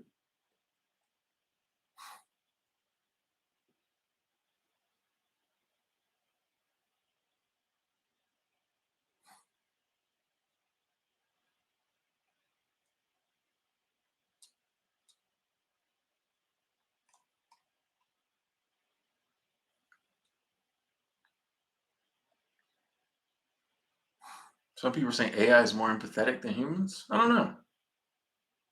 I don't know. I don't. I'd have to think on that.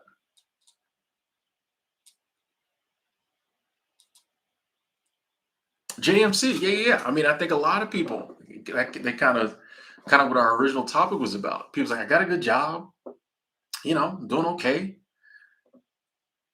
But the ideal of just working some of the best years of my life so that hopefully I'll live long enough to retire to the villages when I love the villages when I'm 68 just don't work for me. And I think that makes sense. That makes sense. And I think the fix in that situation is to come up with some type of compromise that allows you to feel like you're not wasting your prime years, because I feel like that feeling is only going to continue as you get deeper in your prime years. And as yeah, I don't know how old you are, but I know me. I can definitely tell that my body is not the same body it was when I was 30. Okay. My body's not the same body it was when I was 35, 40 even. So I think as you start to, oh yeah, no, these are great years. I'm still able, but I can start to see it, you know. I think it gets even stronger of like, but I got what 20, 30 more years before I'm gonna be able to like live. And I think that's why more and more people are opting out, finding other ways to pay the bills, doing more wasteful stuff with their life. Because people's like, man, I just want to enjoy my life. Like this ain't it. Even if it is working. For a lot of people, they don't even have decent jobs. You know, they got horrible jobs they hate. So for them, definitely, they're like, this ain't even a decent job. So I think more and more people are researching, figuring out ways to bring in the money they need to survive without having that feeling of like being trapped working for another till they're 68.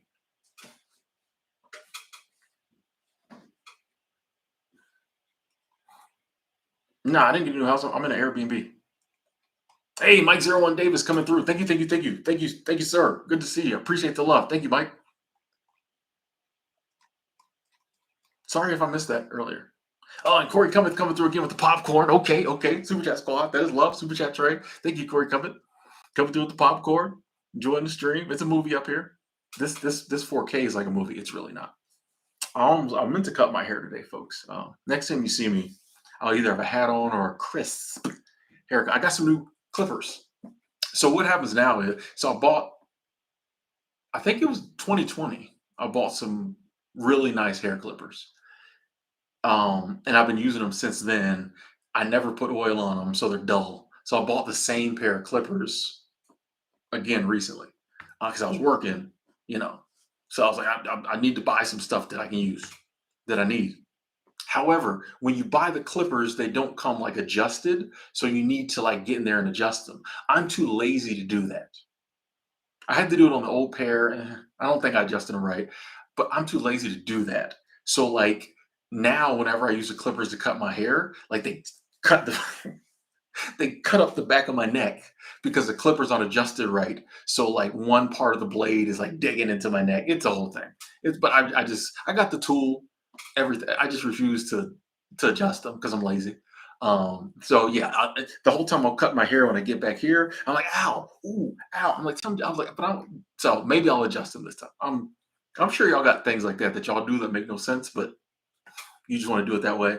So, but yeah, next time you see me, I'll have a fresh cut and probably lots of small cuts back there too. Okay, moving on. Jan, thank you, JAN. Thank you, Super Chat Squad. That is love.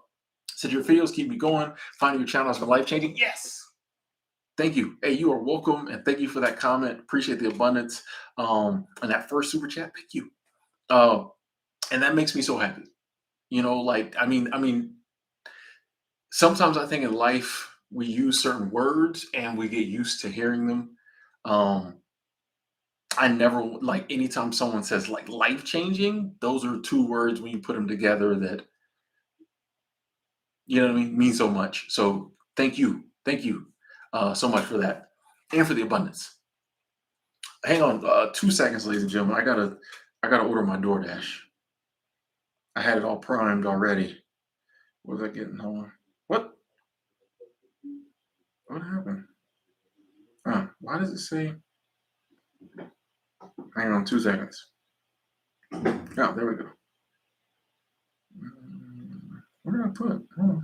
Excuse me 1 second, ladies and gentlemen. We gotta get this together. Hold on. I didn't put a drink. I put the wings in. I didn't put a drink. Hold on. How I get to the drinks? Hold on, drinks. What do I want? I want the drinks. The drinks. Ooh. I better go Sprite. $3. Why is it so expensive when I got Dash Pass? Oh, they did take away the delivery fee. Okay. Boy, this is No, I get there for them one time. Okay. Submitting order. Submitting order. We got the wheel spinning. Processing order. Okay. It's a billion steps to take your money. Processing order. Okay. Confirming order. Okay, cool.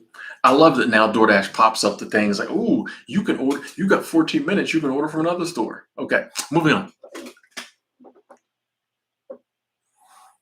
We're in the comments.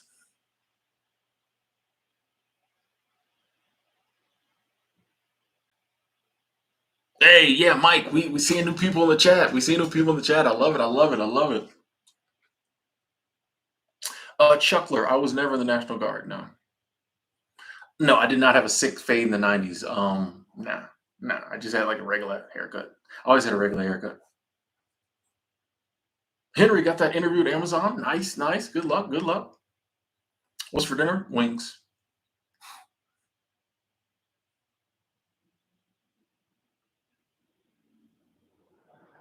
Lee, I tried to call you today. I tried to video call you on Instagram. What happened, bro?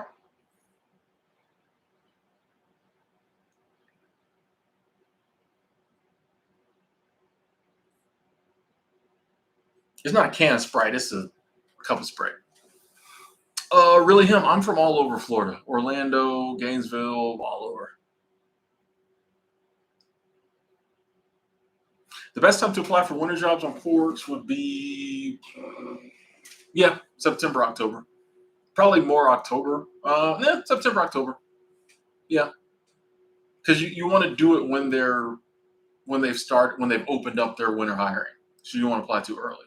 But yeah, I'd say September, October. Yeah. Yeah, I've taken Grab in Asia. Yes. It's like the Uber in Asia. Yeah.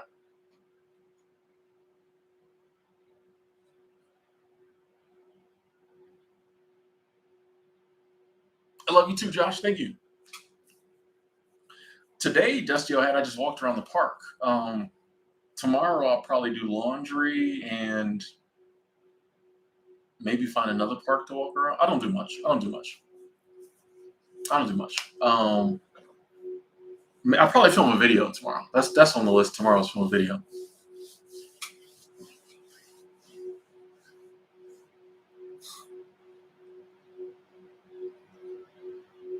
I don't really ride bikes, even though I did see some people on bikes today. I seen a cool e-bike today. I was like, that'd be cool. Hey, TL, thank you, thank you, thank you, thank you. Super Chat Squad, thank you so much, TL. Sending peace, love, and light. I'm accepting the peace, the love, and the light, sending it back to you. Yes, yes, I'm telling you, there's power in statements like that. What's up, Angela? Good to see you. There's power. I'm telling you, like, I firmly believe the reason things go well in my life, a part of that is the love I get from y'all. I'm telling y'all, I firmly believe this. Like literally, when I'm driving, sometimes any of y'all who like drive and travel solo, it's a totally different game. Flying to places or taking the train or whatever the place is, and like driving cross country yourself. Because Google Maps will send you down some. I was on the road the other day. I'm like, dang. You be on a regular interstate, or you think you're about to get on a regular interstate, and then it'll be like, turn on Utah Highway 30. You turn, and it's just nothing. And it's like, stay on Highway 30 for 100 miles. Like those trips, and those are the ones you be like, and then you look at your phone and your signal goes away, and you like, there'll probably be one gas station along this whole, you know what I mean? I genuinely, in those moments, I think about that like, God is always with me. Universe has got me. But then I also think I'm like, man, all the love I get from people on YouTube and people in life, I'm like, I'm too blessed for something for something too bad to happen. And if it does, I'll figure it out. But I genuinely believe that the love we receive and give back to each other helps us. I genuinely believe that. So comment like that is powerful. Thank you so much. Thank you. Thank you. Why did I put 2 up there? What is it doing?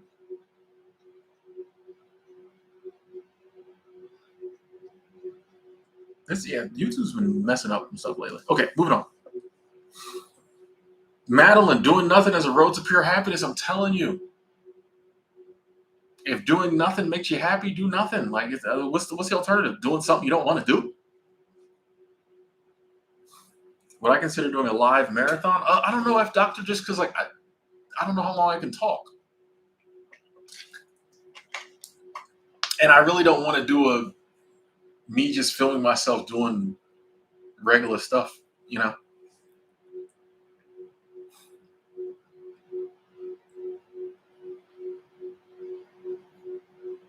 Josh, I don't think I've run into a bad Airbnb yet. Like there was one in Denver that I left because I just didn't like it, but it wasn't bad. I kind of like rushed and booked it, but nah. I mean, I'm very picky with like I do extensive research on Airbnbs.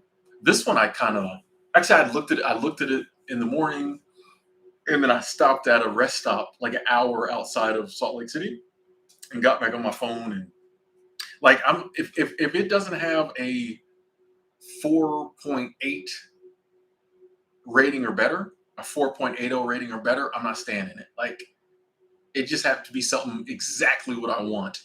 And I see that there's a couple reviewers who were just like out of their minds, maybe. But typically, if it doesn't have a 4.8 review or better, I'm not staying in it. So like it's hard for Airbnb to get that higher rating and then the reviews be dishonest. So I look for the 5.0s. You know, so I haven't really run into a bad Airbnb yet, but I'm very picky. I'm very picky, and like I'll pay more if I have to get like a good one. You know what I mean?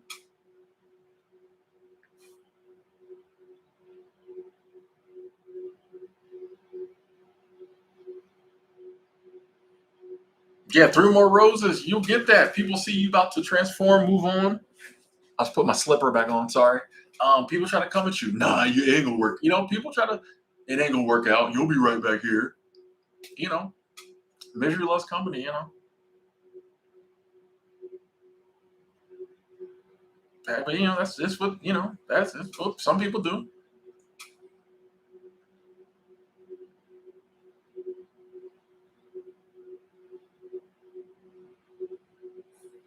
Yeah, man, them remote highways, Angela. It'd be, you know, yeah, it'd be moments. That when I get back on like a real interstate with real exits, I'm like, "Phew, oh man, you know. And when you DWB, as much as I don't feed into all that, but I will admit, when you DWB, when you're driving while black, you know, you that does cross your mind. You know what I mean? When you DWB, you be on the back roads sometimes, and I've never had any problems. I pulled into some gas stations sometimes that I'm like, I do not want to get out here, but I need gas, and it was all in my head. Nicest people you ever meet. Nobody said nothing. Or if they weren't super nice, they weren't mean. Like no one even, you know. But it's usually in my head. But you know, it does pop up. It does pop up sometimes. You're like, man, I hope this ain't one of them towns. Have I ever had someone call me only because they need something from me? Back in the day, I did. Back in the day, like when I had a friend circle like that, back in the day, I did. These days, no, because like if if if someone calls me and they need something, it's because they genuinely need it, and if I can help, I definitely will. So back in the day, I would have people call who just wanted something.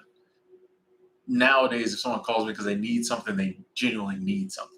Just like if I call somebody asking for something, I genuinely need it. Um, but yeah, I don't have people call me just once. Like I don't. Nobody has my number that would do that anymore. Like or they know. Like actually, I take that back. Yeah, a little while back, I did have a situation like that, but you know, I just very respectfully just said I couldn't help. You know,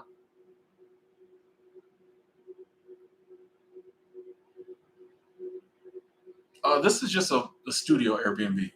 Yeah, Lee, you gonna call tomorrow morning? Okay, cool.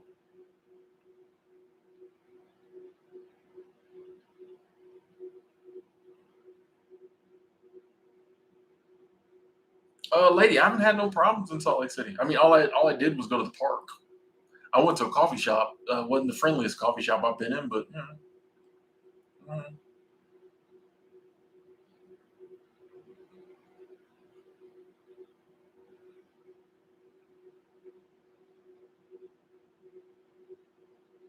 But like I said, uh, I've driven lots of places all over the country. I was black the whole time. I ain't never had no problems. So I want to definitely add that and stand on that.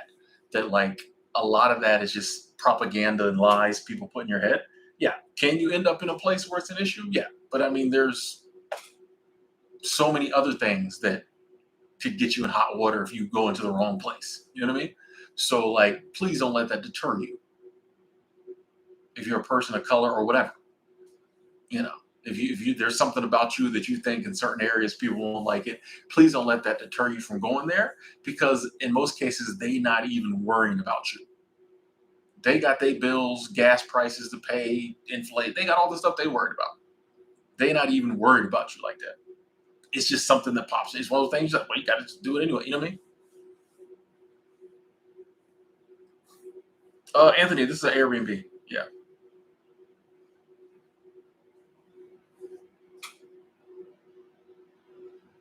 All right, Lee. I'll be waiting on the call. I have not been to Biloxi, Mississippi. Have I ever been to Mississippi? I don't think I've ever been to Mississippi, and it's not really on the list. I might go one day, and it'd probably be the best day ever. But yeah,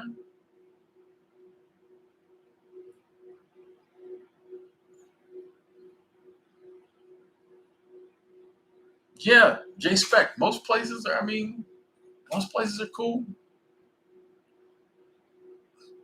If the world is as bad as is made out to seem by the media and by people who don't know, it, it would have been we would have been killed everybody off years ago. Good luck, Angela. I see you, Rose. Got that boba tea. I ain't had a boba tea in a while.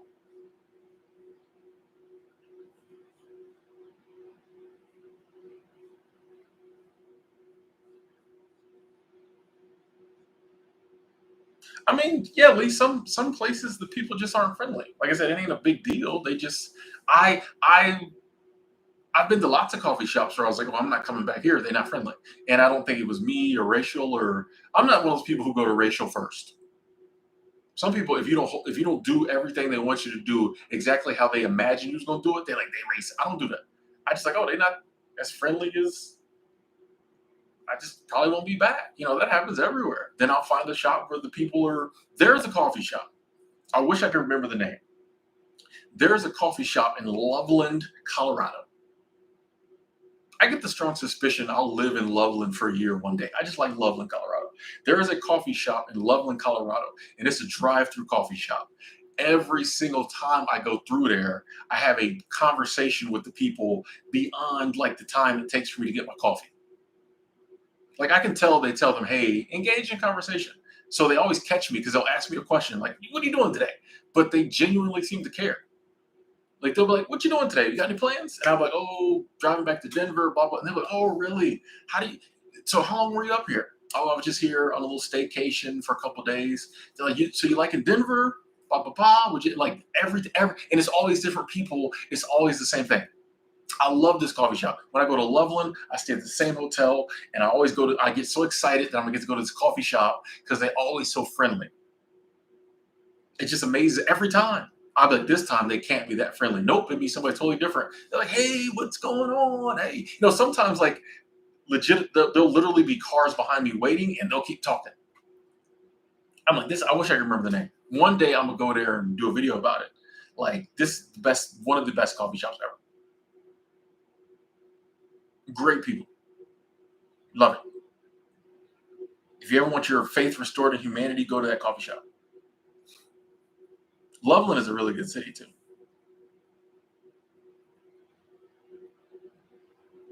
Longmont, Anthony, Longmont's cool. I've been to Longmont. Spent a lot of time in Longmont. Longmont's cool. Colorado's a cool place. It's a cool place. I don't remember the name of the coffee shop. I wish I did. I could find it. Actually, hold on. Let's find it. I'll be forgetting I got, Encyclopedia Britannica at the palm of my hand. Uh, I'm on the phone. I'm not just staring down at my knees. Um, Wow, there's a lot of coffee shops in Loveland. Where we at? Let's see if I can find it. Mm, is that it? That might be it. I think that's it. That don't sound.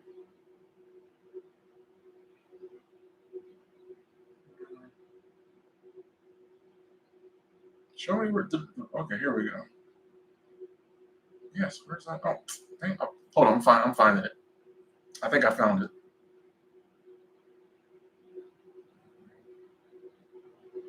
I think that's it.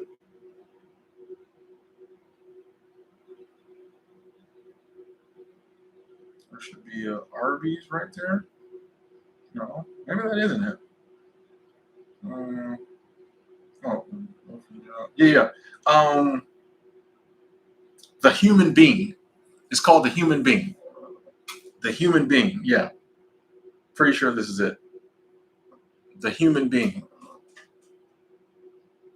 Focus. Yeah, I think that's it. Because there's a little drive. There's a little drive through. You go through. I think that's it. Wait, no, that's not it. Because it's not a double. I don't think it's a double drive through. I can't find it right now. That may not have been it. That may not have been it. Hey, Mercedes Lynn, thank you, thank you, thank you. Super Chat Squad, that is love. Thank you so much. Let me get off the Claire. Thank you so much. So thanks for being YouTube. The way you view life inspires me. I got the 2 thumbs up. That's amazing. That's amazing. And I'm humble, as always, to hear someone say that. I would have never thought in a million years that someone would say that. Like, if you knew me, I always felt like I was a good person. But as far as an inspirational person, no. As far as an inspiration for good, no. There might be some kids who was like, "Oh, I want to when I get 21, I want to be in the bar like Tim is." You know what I mean? I want to be anyway. Positive inspiration, no. So that means the world to me. Thank you so much, Mercedes. Super Chat Squad, Super Chat Squad in the building. Thank you, Super Chat Squad. Come through heavy. I really appreciate that. Oh yeah, Anthony. As far as Loveland versus Longmont, I would go more Loveland myself. But Longmont's cool. But yeah, Loveland is just kind of a different vibe. Like I like the vibe of Loveland. Like I said, I would go there all the time. I tell my roommate, I'm like, hey, I'm gonna be in Loveland for the weekend. Just I had that same hotel I stayed in. Always super clean, people super nice, super cool town, you know. So yeah,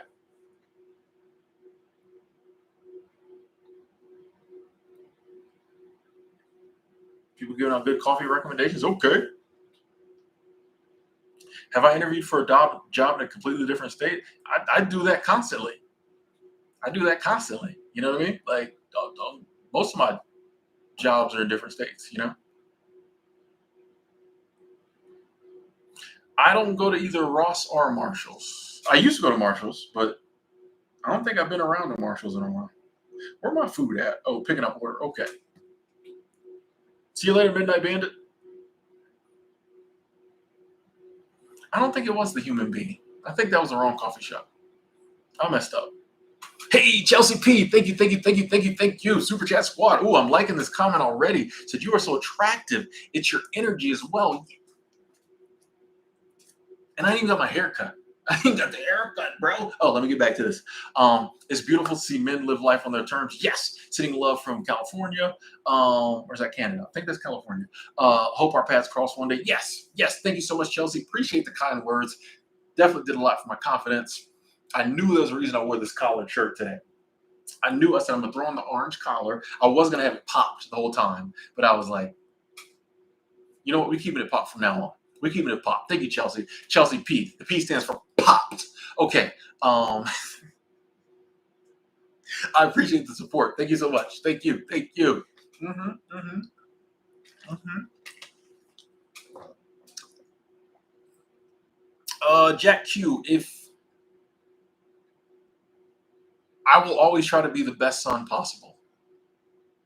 Yes, but I try not to. I try not to speak those words.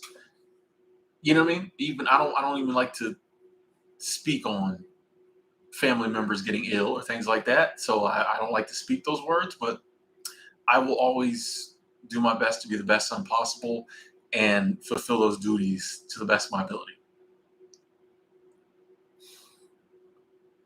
Do I think part of the loneliness epidemic is because people don't identify with anything anymore? I mean, I think people do identify with stuff. I just think they identify with different stuff now. But I think people do identify with stuff still. No, I don't thrift. Nah. If I'm buying it, it's gonna be new. Nah, I don't thrift. Hey, Priya, thank you, thank you, thank you. Super Chat Squad, that is love. What up, Priya? Said, are suburbs designed to keep us in the matrix? I don't know if suburbs developers sit down and have matrix conversation. I wouldn't think so. I don't think so. I think the suburbs are just a byproduct of like the 50s and 60s. But I don't think I think they're part of it, but I don't think they're specifically designed to keep us in the matrix. In my opinion, my opinion. Hey, Daya Cole coming through. Super Chat Squad, Super Chat Train. Thank you. Thank y'all. Appreciate the love, the abundance. Thank y'all so much. I said, I like how you don't, it says, I like how you don't browbeat people, but present alternative ways to live, leaving to the community members to decide their path. I mean, like, you know what I mean? This is one of the things that, like, one of the things that, like, listening to Alan Watts, Ram Dass, other spiritual leaders has taught me. We don't really, and this is a radical concept in today's world, but it's like, people gonna do what they want to do. Like I know it works for me. I know the lifestyle I like, and I have to figure that out. So how can I ever figure out for someone else or tell someone else what works for them? It's like we put the alternatives out there, but like people have the right to do what they want to do it how they want to do it. I just want everybody to be happy. So you could be living a lifestyle that's radically different than mine, and if you're happy, I'm cool with that. And I think that's why we can have such a diverse community on here is because like we all do it differently, but I think we're all happiness is kind of up there for all of us. You know, I get a lot of great comments from parents on my video about not having kids.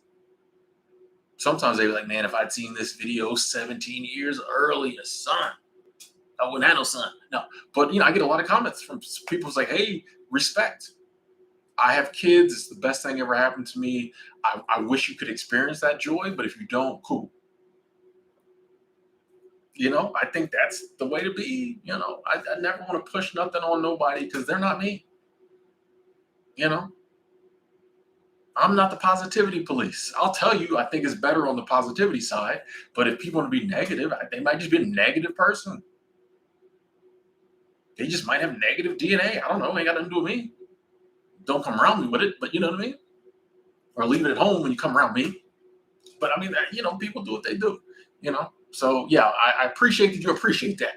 And thank you for the love. Thank y'all. I really appreciate that. Oh, we got another one. Got another one. Goat No Answers. That's an interesting username, but I think I love it.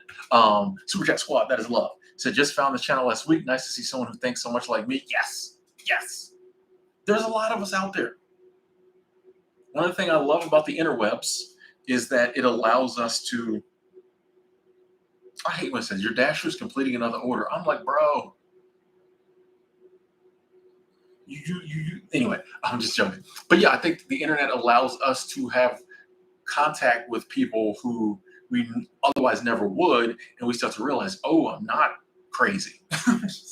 I'm not alone. There's other people who think the same way.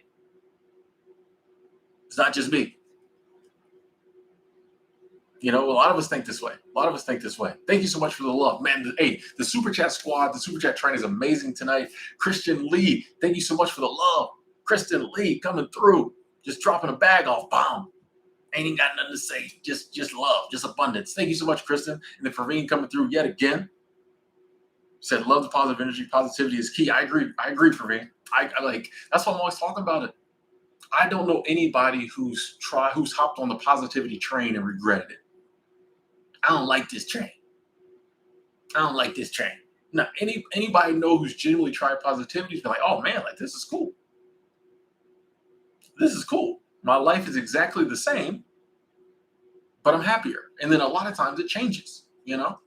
So thank you so much for that, Praveen. Let me give you your heart. Thank y'all so much. Goat No Answers, Kristen, Praveen, the whole Super Chat Squad. Thank y'all so much. Like, I really appreciate the support.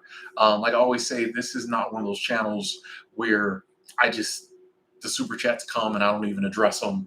And I just think that's something people have to do. I know there are lots of things you can be doing with your coins. And when you send them to your boy, that means the world to me. So thank y'all so much. Thank y'all so much. Definitely going in the travel fund. Thank y'all. Kristen said, always happy when I catch you live and get to see your awesome community interact. Thank you. Hey, you're welcome. You're welcome. Thank you. Retired 2019, dropping a bag off as well. Thank you, sir. Super Chat Squad. That is love. Appreciate that, Retired 2019. Thank you so much. Appreciate that.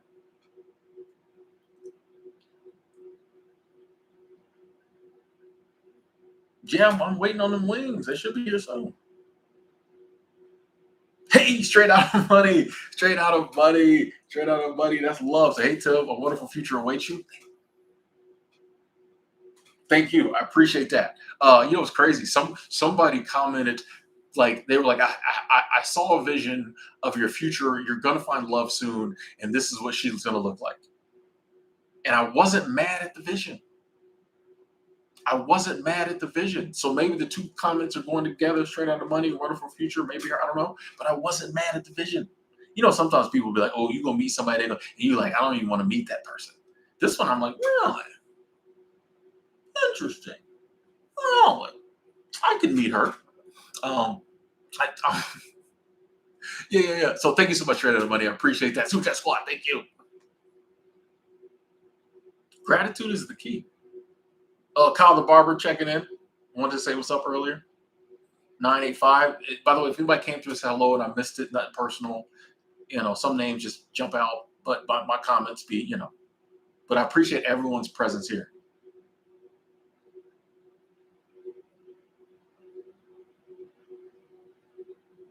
Corey said, I love your life. Hey, I love it too. I want everybody to love their life.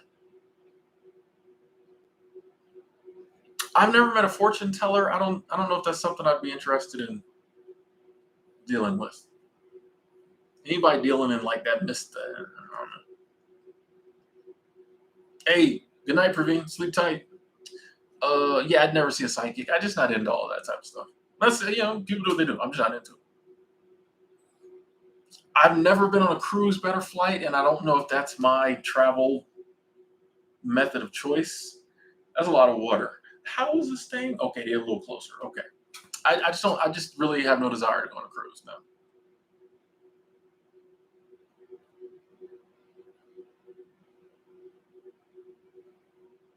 Hey, MB, welcome back. Welcome back. We still here. Jeremy's Closet coming through showing love. Thank you. Ooh, 222 people. That's my number. And Jeremy just super chatted $2. And it's been 2 hours and 2 minutes. These about to be some really good wings. 2 is my number. So what's your favorite thing about doing YouTube? Um, I gotta say the interaction and the love. You know, I just people make a big deal. It's like, oh, doing things for likes and comment. I love the likes. I love the interaction. I love the comments. I love the love. The money I appreciate very much as well. We're not gonna act like that's not a big part of it. But when I started YouTube, there was no concept of money, and I did it for.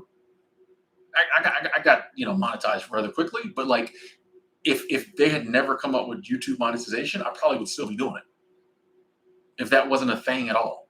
Because I just realized I love making like I love creating. The creating is fun too, but putting something out there and having people all over the world react to it, I love it. I just love that. I love that feeling. That's why one of the worst feelings in the world is when you put something out there and no one, nobody watches it. That's hard. Like that's the price you pay. Um, but yeah, so many things I love about content creation. Best job going. Ladies and gentlemen, give me 2 seconds. I'll be right back. Hold on. I forgot. I gotta mute the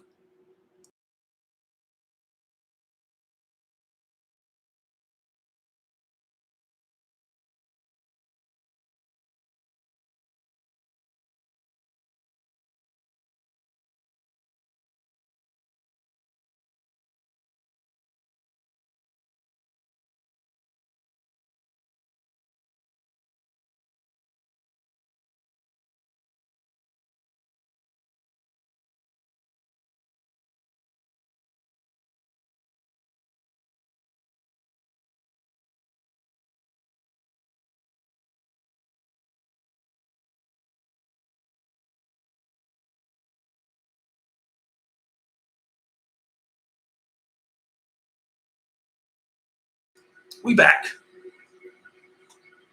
Hey, Crypto Pimp. Thank you. Super Chat. You know, hear me? Yeah. Super Chat Squad. Thank you so much, Crypto Pimp. That is love. That is love. So greetings from ATL from Atlanta. Much love from one housekeeping supervisor to another. Hey, housekeeping supervisor in the building. I'm telling you, they don't know that SHKP life. They don't know that HSKP life. I almost got that tattoo. I literally was going to get a housekeeping. That's the abbreviation for housekeeping. I literally was going to get an HSKP tattoo, and people was like, "Don't do that. Don't do that. We're not rocking with that. That's crazy." But shout out to the housekeeping supervisors and the housekeepers in the building. Crypto Pimp, always good to see you. I appreciate that love. Thank you. We got a super chat train going here, man. We got a train. PJ coming through with the euros, the hefty sack of euros. Let me give you your heart. That is love. So good to see you again, Tim. Likewise, you're a tremendous source of inspiration. Thank you. Please don't stop. We will not stop. We will not stop. We are dialed in my stream yesterday. I was like, it's time. You know, it's interesting to me. Super Chat Squad, appreciate that love. The abundance. It's for me. Even when I make moves that are like things I've been wanting to do, it's directly tied into this motivational, inspirational, YouTube stuff. Oh, I think my food's here. Oh, hold on. I'll be right back.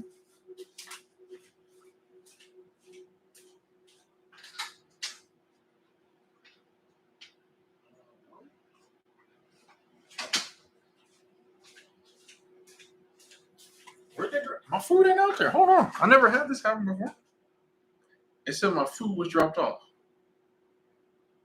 No, it wasn't. Whoa, where's my food? It said my food was dropped off. Ain't no food out there. Whoa. That's the wrong house.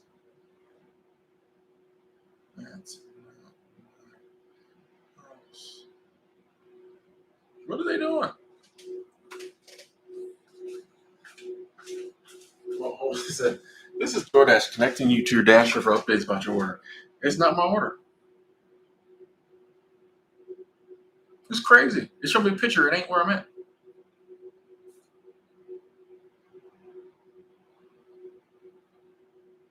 This is crazy.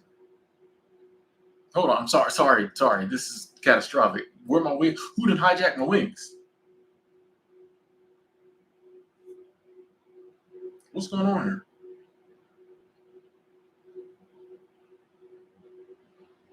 What is going on? Maybe they...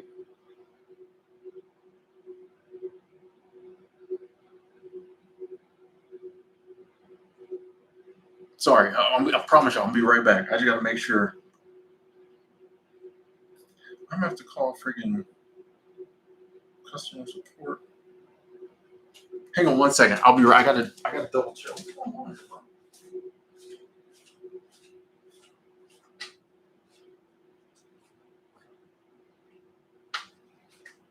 Definitely no food there.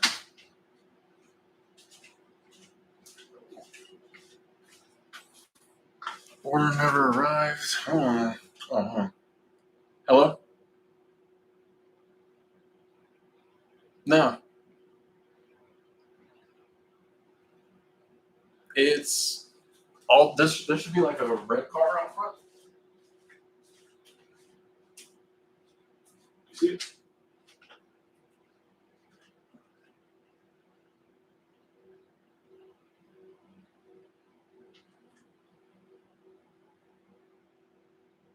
There should be a black car and a red car in the front.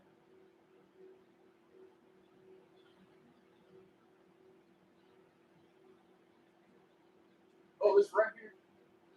It's right there. It's okay.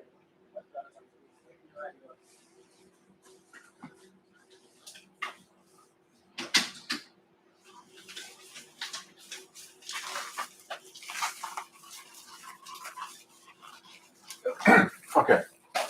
I'm so sorry about that, ladies and gentlemen. I had to get that handled. We got it handled. We got to handle. Hold on, and I want to since I was gonna give him a good review. Still, we got to handle, but I don't think I can do it. I don't think it's gonna let me review now. Anyway, I got my food. Okay, we back. We back. I got my food. I got my wings. I got my wings. Hey, snap. Serena, I apologize. I'm so sorry. You dropped this very generous super chat, the Canadian Cash, the International Super Chat Squad, and I'm out here worrying about wings. I'm sorry. I'm sorry. Thank you so much. Let me give you your heart. Put it over here where there's no glare. That is love. Thank you so much, Serena W. Coming through with a hefty amount of loves and abundance. I appreciate that so much. Thank you. Once again, I apologize it took so long. I had to, he said he couldn't see the number on the house, and I pointed to it. I'm like, it's right there. He's like, oh, but I got my food. We all good. I appreciate that love. Love the little sticker. We on the rocket headed up. Yes, and then he explodes. Says, oh, okay. Thank you so much, Serena. I really appreciate that. Thank you so much. Thank you. We here. Y'all saw me. I was about to ask for that refund. I was already. I know, boy. I feel like he just dropped it off. He's like, I couldn't see a number, so you just dropped it off anywhere, bruh. Call. You hear me? Just be like, where you at? Okay. He did finally call. DoorDash got me missing abundance. We here. Thank you, Serena. Yeah, DoorDash is super. Like, I wasn't too worried because they'll give you a refund in an instant. But like, I was like, well, I'm gonna have to wait another hour to get my wings.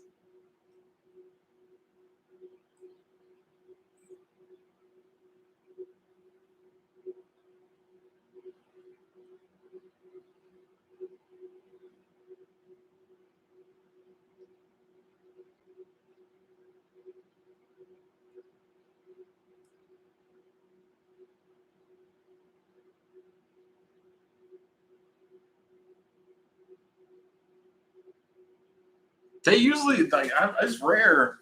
It's rare. Like I've had issues. Like they'll forget my drink. That's usually my biggest gripe with DoorDash is they forget my drink, and I just get a refund. I've never had them. You just put it at the wrong house before. No, I'm not gonna go ahead and eat in front of y'all. Nope. Oh, well, I got a Sprite. I wanted a Dr Pepper, but I already had 2 coffees today, so I don't need the caffeine. Mild, definitely mild. We don't do hot around here. I don't even do medium. I think these are technically medium, but they don't have a mild. But yeah, I do. When I go to a restaurant, this is my dad line. It's one of those lines I think is the greatest in the world. But it was the type of thing that dads say and kids are like, ugh. But whenever I go to order wings in a restaurant, I'm like, They're like, what flavor do you want? I'm like, the wimpiest flavor you got.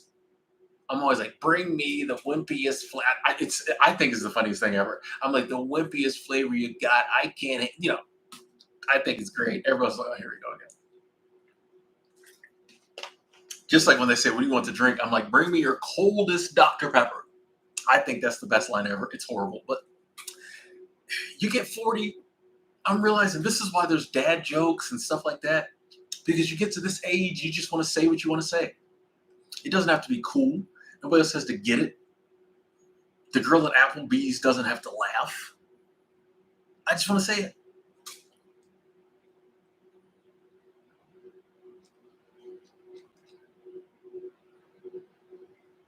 Hey, Brooke, thank you. I like how you put your name at the end of your comments. I like that. I actually really like that. I might start stealing that. Better flight. You like dad jokes? I like my dad jokes. I don't like other people's dad jokes. Can mine? I guess mine can't be called dad jokes because I'll never be a dad. So middle-aged man jokes. I'm trying to think of an acronym. Nothing fit. Ma'am jokes. Why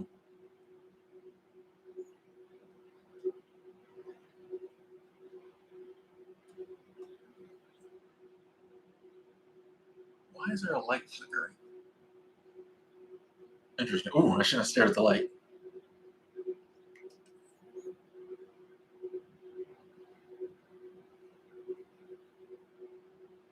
Yeah, I think one time. Oh, one time the worst I had with DoorDash was recently. They brought me the wrong food, and so I got on customer support and like yeah, they just refunded me all my money. So I got to keep the wrong food, and I got my money back. So yeah, and it was super easy.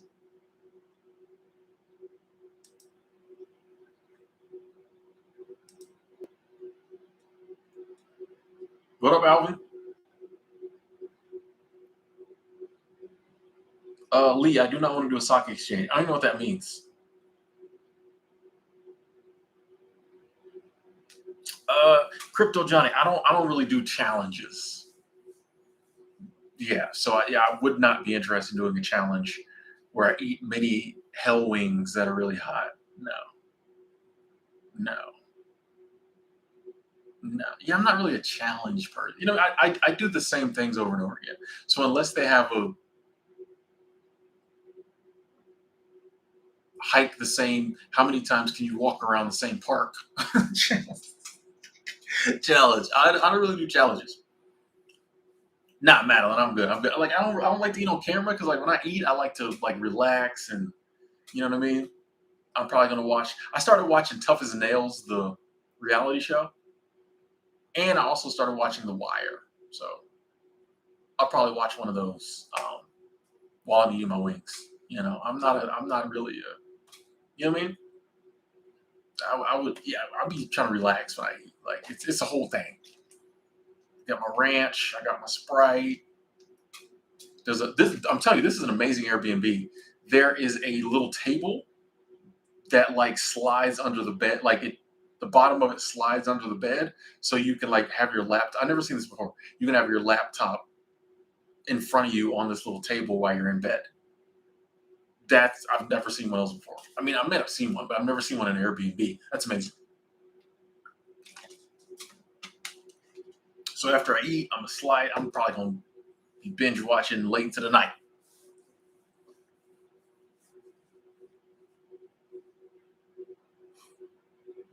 Toughest Nails is it's a reality show where like they make people do like really like tough like their first task was they had to get 28 bags of concrete from one through this obstacle course basically and stack them up as quickly as possible. Like honestly, I was as I was watching, I was like, bruh, if I had seen this show in my 20s, I would have applied. Like that's my type of show, like that physical, not like crazy. Like you're not really figuring nothing out. It's pretty simple. There was a challenge where they had to work together as a team to like cut a car apart and put it into a box. It was a big box, like a container, but that kind of like physical. I'm telling y'all, it may not seem like it, but when it comes to like that hard, when I was younger and my body could still do it, wasn't nobody stopping me. You don't know how bad I wanted to be pushing them wheelbarrows full of concrete. Like that's my type of stuff. Wouldn't nobody beat me? I'm telling you. I'm telling that type stuff when I was in my 20s, early 30s, you couldn't physical, just lifting, moving, bro. They couldn't stop. Oh, I would love to do that. I would love to do that. We didn't got too much older now. Braden found the channel 2 days ago. Been enjoying the videos we have thought very refreshing. Nice. Welcome. Welcome. Stick around for a while. Take your shoes off. Stick around for a while. Good to see you. Appreciate you taking the time to comment. Alvin, I eat at home a lot. I rarely, unless I'm like eating out one of my. Every now and then I'll just go to a restaurant by myself. Like I'm going to Chili's and I'm eating there. Every now and then I'll do that, but mainly I'll eat out with friends. Other than that, I'm eating alone at home. That's what I'm most comfortable. Alone at home in front of the laptops. But I don't cook, so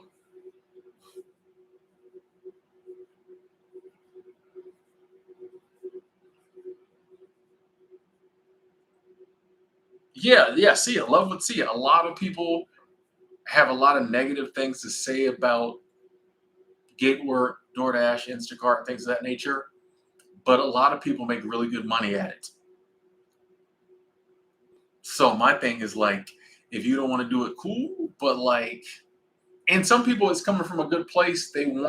they're not against the services. They just wish that like they pay their employees better or whatever. Well, I guess they're not employees; they're independent contractors. But I know quite a few people who make really good money doing gig jobs. So I'm like, if somebody's making $1,000 a week, I can't really be mad at DoorDash. Yeah. So I was like, yeah, I brought home $1,200 doing DoorDash last week. I can't be like, yes, but the wear and tear. You mean like, hey, get your coins, get your coins. Ricky, yeah, I've always been a good saver. I don't know the ratio saving to spending because I don't really do a budget or nothing, but I always save money. Yeah, yeah. Thanks, Madeline. Said you're a class act. Thank you, thank you. It's the collar. I've read Walden, yeah, and there definitely are schoolboy. To your point, areas where they're better. Yeah.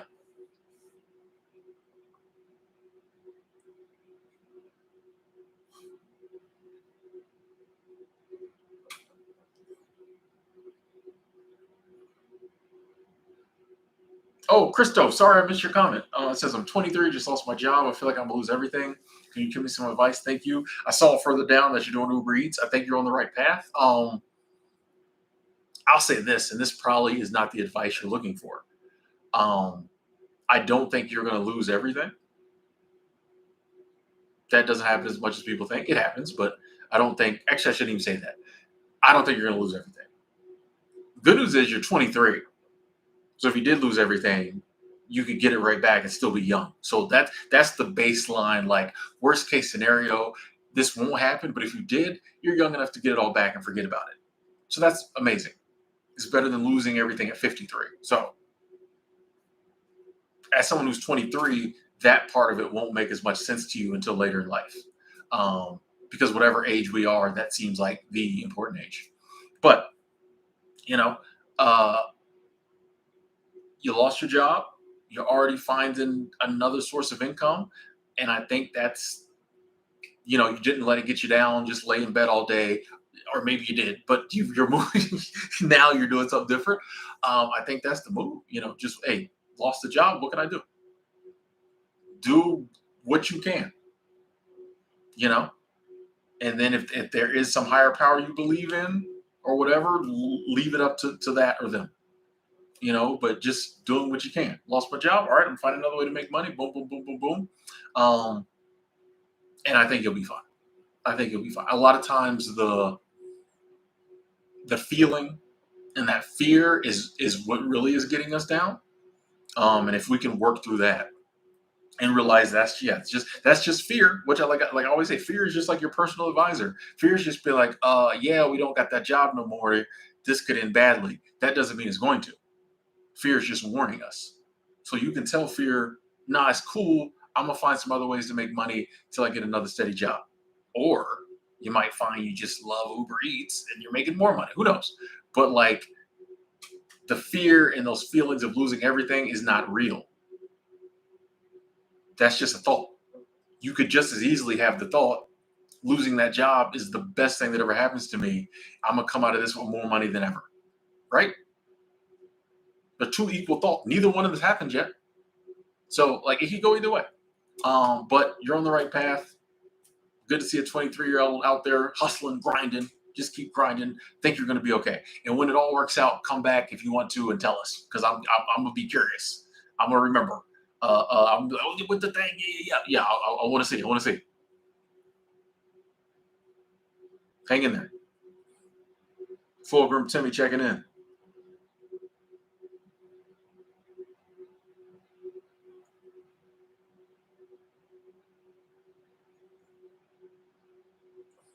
Rona feeling a lot of pressure, overwhelmed. You want your mom to come to the States when you own your own home. I live with my dad and my parents, not together. Um, I get that. You want to bring your mom over. But I mean, I feel like sometimes in life we can. It's natural to feel the pressure, but sometimes we have to realize maybe we're putting undue pressure on ourselves, especially when it's a situation with like a loved one you really want to help out. sometimes the love and the wanting to help is the most we can do at the moment. I think in life sometimes we got to realize, hey, this is all I can do right now. You know, let me see what I can do in this moment to set up a future where I can do more with what I want to do. Sometimes we just physically can't do something. We might really want to do it, but if you want to bring your mom over, but your parents aren't together, and you're living with your dad, the best you can do is keep making moves so that one day you can bring your mom over. Because you don't want to get so overwhelmed that it just drives you to a bad place or whatever. Sometimes we have to take the pressure off ourselves, you know? Oh, you got it. You know, and yeah, if it's something you genuinely want to do, that's a whole different ball game than if it's something that like and I'd have to know the whole situation to like really comment in depth, but like if it's something you genuinely want to do, that's totally different than you just feeling like it's something you need to do or you're feeling pressure to do. And I think we have to ask ourselves, is this something I really want to do and it's what I feel like I should be doing? Or is it just other people telling me this is what I should do? And I think that's something we can only answer for ourselves, you know?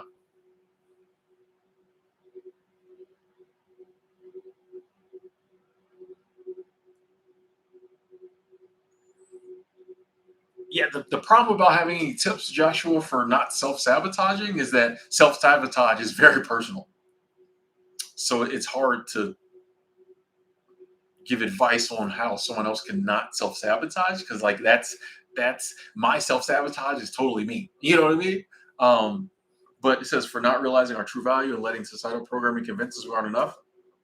I think it's one of those things that once it's good when we first realize, oh man, I'm not realizing my true value because that means you kind of are. And then from that point on, I think we just have to work at breaking the societal programming. So every time something pops in our head when, oh, I'm not good enough, nope, nope, nope, nope, nope. That's just the programming. I am enough. You know, I'm firm, but you may have to even say it out loud. No, that's not true. I am enough. I can do whatever I want. I can have my dream life. Like it's just that matter of shutting down the programming from that moment forward and not continuing to allow ourselves to be programmed.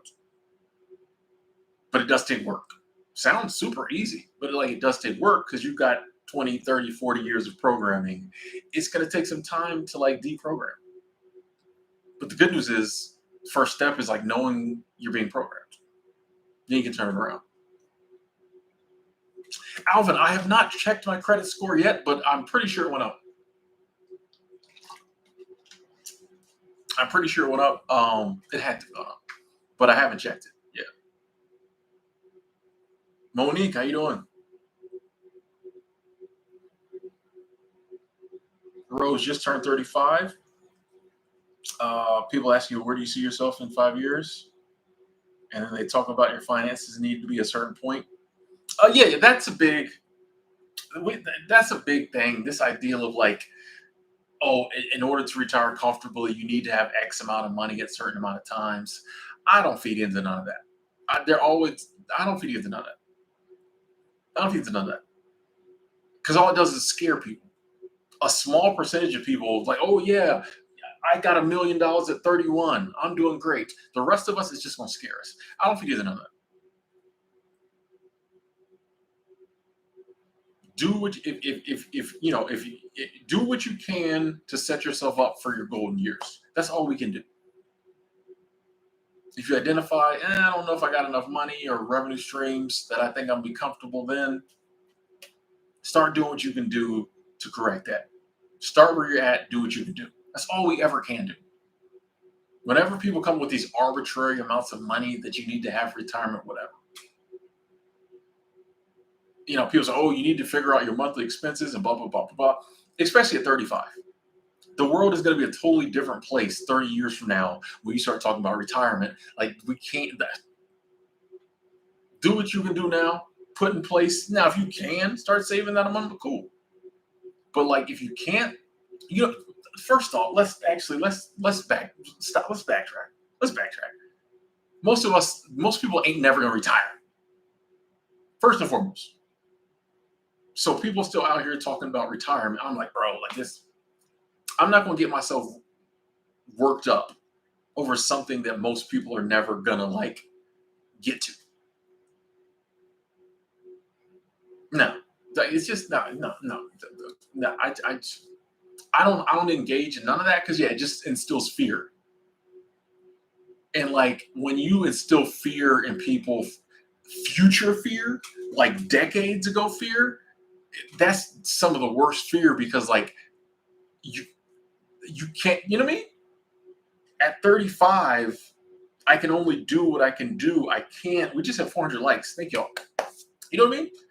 I'm not going to worry about something for 30 years that you know what I mean? Like there's nothing I can do in 2023 to guarantee that I'm going to be okay in 2053. So that's I don't even engage. I don't even engage. I just let them talk. And yeah, a lot of us, you know, don't even make retirement age. You know what I mean? So yeah, you know.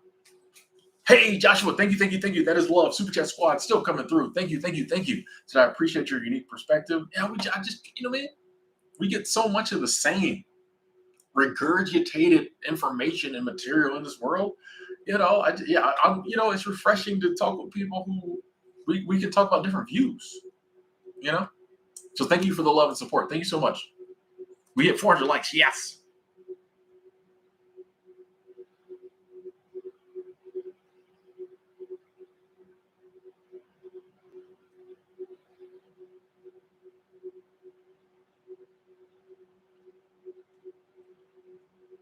I agree, better flight. Like I mentioned earlier, like unless you're doing something with your life that's harmful to you or to others, bro, like do what you want to do. You know,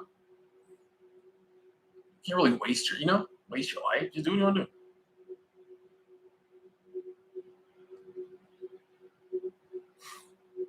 Man, 10 years from now, if I could be doing the same thing I'm doing now, it will be an amazing life. Like that's my thing. Like I don't really have, you know, I want to be doing my content, traveling. You know, just for me, it's more of the same. It's leveling up with the stuff I'm already doing. See more countries, make more videos, have more friends. You know, like it's just leveling up, more of the same. You know.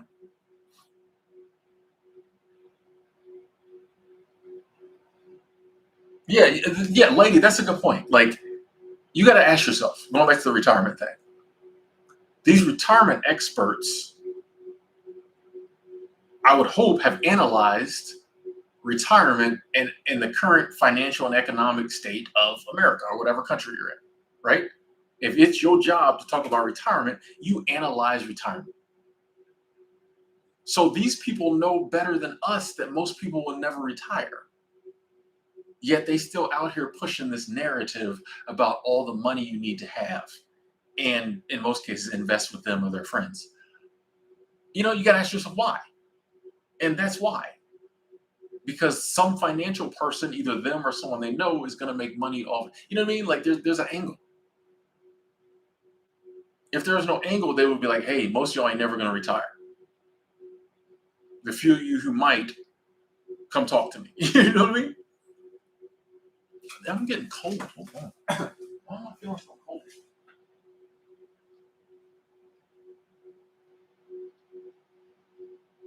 I turned the air off and it came right back on. I think it's on a system. You know what I mean? These are the experts. Retirement is what they do. They know most people are never going to retire. Yet they keep cranking out this, if you don't have $1 million in retirement by 30, you're blah, blah, blah, blah. Like, oh, man, I just let them talk. It don't bother me. I just let them talk. Hey, Crystal's Vlogs. Thank you. Super Chat Squad. That is love. Thank you so much. So just to show some love to him, keep making content. Yes, we're going to. I appreciate that love. And I was serious. You know, keep us informed if you want to.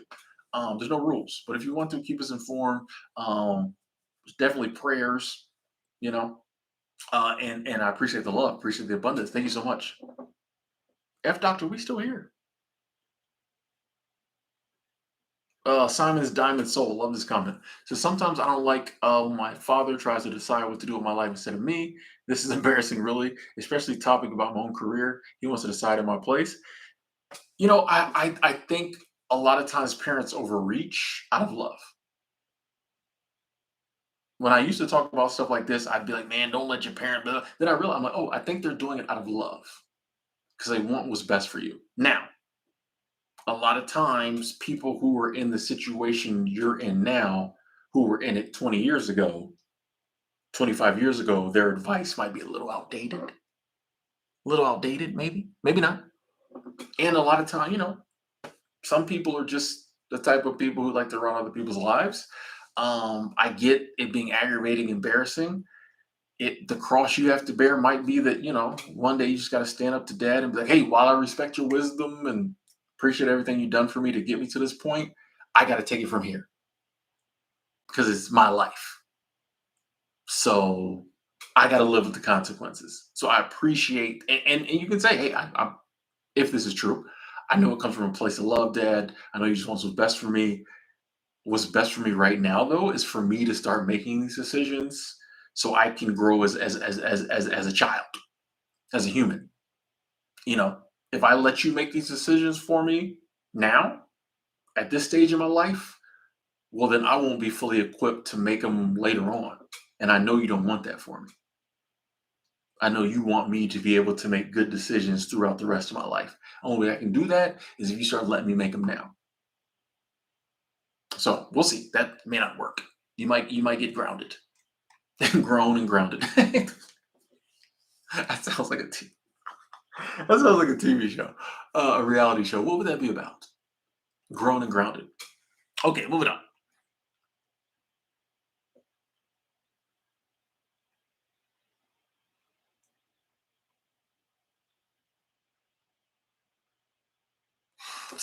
Better flights. How do you live a life without purpose?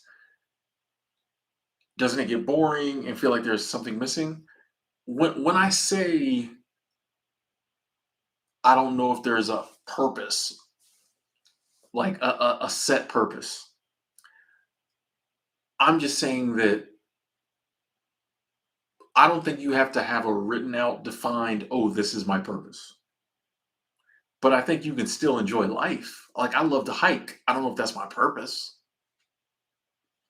You know, I love the WNBA. I don't know if it's my purpose in life to watch it, but I do. You know what I mean? Like you can still enjoy life and get meaning and fulfillment from things, but I don't know if it has to be your purpose. Once again, I think we get very serious about life sometimes, and I need to find a set purpose. That's why I say find a passion. Find something you're passionate about, do it. But is it written in the great book somewhere that Timothy Ward's purpose is to make YouTube videos? No. I like to think for me that this is a message in a ministry I've been given, but like I don't know if it's my purpose. It's something I can do that I enjoy doing. That's about as far as I go with it. Because purpose makes it seem like, oh, you have to do this. That seems a little too serious for me. You know, if it's your ministry, your mission, your passion, do it. Do it. But I think sometimes we miss out on just enjoying life because we're trying to find that one purpose. But it's like, no, like if something brings you fulfillment, do it. If it brings you joy, do it. Like, I just don't think we have to have it defined. Thank you, Michael. Love you too.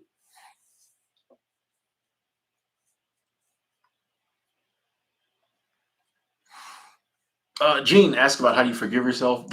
I always say this. I have a video about it that I always send people to because that's a hard one to. If you type in Timothy Ward forgiveness, I think it'll pop up. That's a hard one to just like one or two sentences about. I will say though, I think it starts with realizing you'll never be worthy of forgiveness. None of us are. Forgiveness is a gift. So forgiving yourself is a gift you give to yourself that you have not earned because we can't earn it. You know what I mean? And so once you realize that, I think I know for me, it allowed myself to stop beating myself up over some things I did and forgive myself for it because that's a gift I'm going to give myself because I've changed as a person. I'll never earn forgiveness, but I can give myself that gift because I've grown and I know I'm not that person before and I've learned, I like to think, from those mistakes. I'm going to give myself that gift. But that video goes into deeper detail, might be helpful. Hey, Joshua, coming through again. Thank you, thank you, thank you, thank you. Super Chat Squad, thank you so much. Coming through again. Let me turn sideways in this chair. I feel like I'm scraping the back of it. Do you ever get burnt out making content? Yes. And that's when you'll see me take a break. There was a time when I would try to push through and it never worked out. So, and as a content creator, especially if you're paying your bills from it, a lot of times in the beginning, I feel like I would get scared that I'm like, oh, if I don't make X amount of content, I won't make X amount of dollars. I'll go broke. And then there was times when like the burnout got so bad, I just had to stop. And come to find out, I was okay. Yeah, you might make a little less some months, but I was always okay. And so now I know if I'm ever feeling like I need to take a break, and that's what I usually do. I'm feeling burnout, I'll take a break, couple weeks, whatever. I know that I'll be fine. Like it's okay. Yeah. Just might have to order less hot wings and drink less kombucha for a month or two, Timothy. So but yeah, I mean, and that is something I think we're still in the early stages of content creation. It's only been around what, maybe 20 years, you know? So I just don't think I think we're starting to see a lot of research on, it's a totally new career path. So I think we're starting to see research on creator burnout. And I probably come across more of that stuff because it's the game I'm in. But I think more and more people are realizing, more creators realizing, like it is literally physically detrimental to not take breaks when you're feeling burnout. And I think, yeah, 10 years from now, it'll be common knowledge. Like, yeah, you got to take breaks, but it's real. It is real. It's one of the reasons I like going back to work sometimes is because it is so peaceful to just get up in the morning, go to work. They tell you what you do it, you come home. And you know the amount of money you're going to make. They're paying me $20 an hour. I know I'm going to make X, you know what I mean? My paycheck's pretty much the same. I might get a little OT one week, maybe a little less. That's so peaceful. This content creation game, you got to figure out what to do. You drop a good video, you got to, maybe a day or two to be like, man, it's doing so well. You got to come up with something new. And even if you come up with great content, it might not hit. There's so many variables. And over time, that starts to wear you down. Every content creator I know, has gotten burnout, wore out. Chelsea, thank you, thank you, thank you. Super Chat Squad, thank you, thank you. It says saying you are attractive in your super chat is what brings me fulfillment. Thank you, Chelsea. Coming back around to say this again, your content is so healing. Thank you, Chelsea. I appreciate that. Hey, if that's what brings you fulfillment, I am all for it. I am all for that. And I appreciate you coming back through, driving your own personal super chat train. I appreciate that so much. And more importantly, I appreciate that you're getting some healing from the content. So thank you so much. Thank you. That was a good comment. I love that. Thank you so much, Chelsea. Super Chat Squad. Yeah, we still going? That's a good point. RWD channel. So the problem with the ideal of purpose is it's usually an ideal created by others to control your life. If you think about it, why am I feel like this chair wasn't making as much noise earlier. If you think about it, it's kind of a weird question. I always say if we hadn't heard other people asking about purpose in life, we wouldn't ask about it. We would just live. We would just try to find stuff to do. If you're feeling bored, you find something to do. The idea of like, what's my purpose? I think part of that is we've heard other people ask it. you know. Jacob, I'm doing well. I'm doing well. Hey, Alfonso Petty Jr. Hey, man, I cannot wait for college basketball to start back up so I can see my girl Caitlin Clark again. I keep someone mentioned Schoolboy mentioned Sabrina Ionescu. I'm telling you, when Caitlin gets in the WNBA, I think I've always said I think Sabrina could be the best, the GOAT.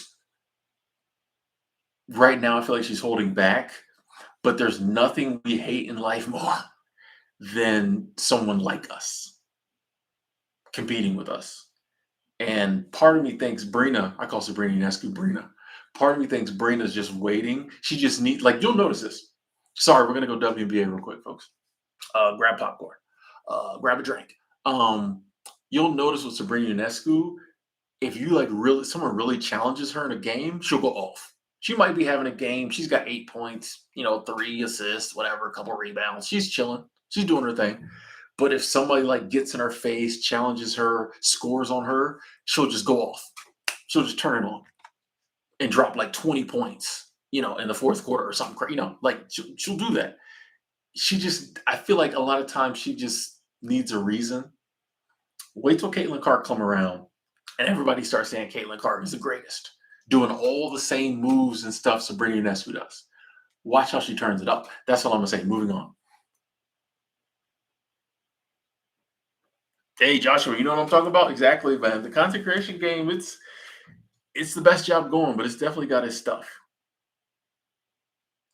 Yeah, I like my wings cold, and yeah, there's a very spiffy microwave back there. What up, Jesse James?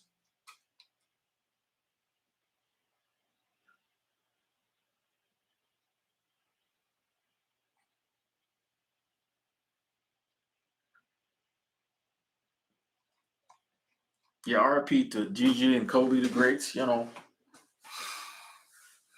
one hit. That one hit a lot of people.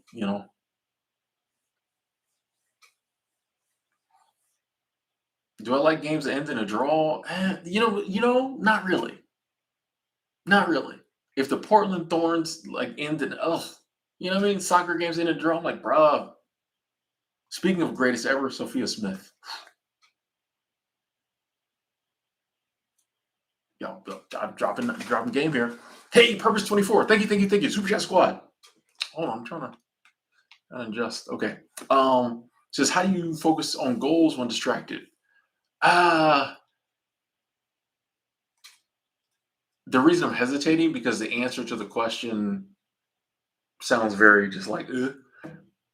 But I mean, the key is to not let the distractions distract you. And there's it's one of those answers that you can't. It's very basic, and you can't really like. You have to do it for yourself. Like no one. It's kind of like someone's like, "How do I stop from procrastinating?" There's nothing I can say that, or anyone can say that can help you with procrastinating because like it's a if I'm procrastinating, it's me doing it. So, if I'm getting distracted from my goals, there's not really anything anyone can say because like that will really mean anything. Lots of people spend a lot of time saying stuff that means nothing because like it's me allowing the distractions to distract me. But the good news is you already know, yeah, I'm getting distracted. So like you just have to keep from getting distracted. You know what I mean? Like focus on really, like I said, I can say all kinds of things. You should want the goals more. But like I mean, at the end of the day, we have to find ways if we're being distracted to not allow the distractions to keep us from our goals.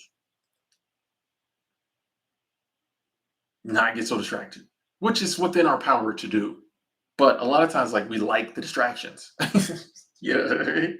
So I think it comes down to be like, all right, am I going to woman up, man up, and like not get as you can get, less distracted. You can still get distracted, maybe a little less.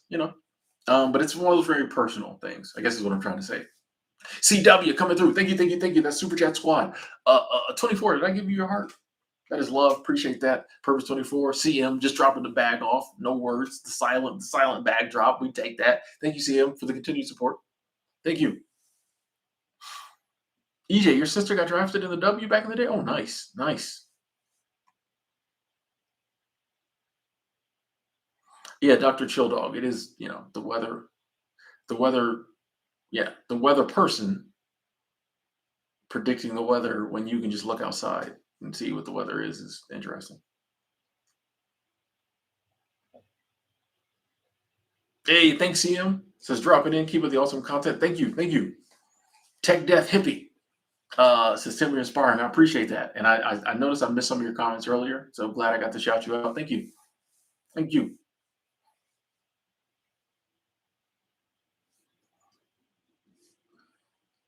And another thing too is you might like the distractions more than the goal. I don't know. You know what I mean? There's no rules. Some people like for the procrastination. Some people like to procrastinate. That might be fun for the. It's kind of just boils down to what you want to do.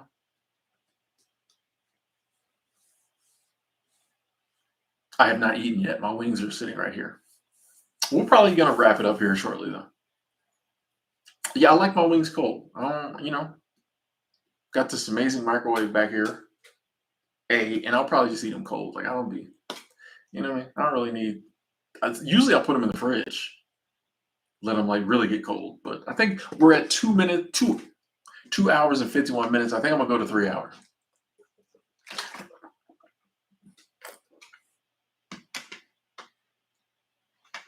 I think I got enough in me.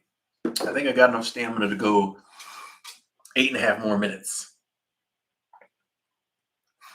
Yeah, I spring for them fancy Airbnbs, microwave, everything. This is actually a really nice Airbnb. This one's going on the stay another time list. Really nice, nice area.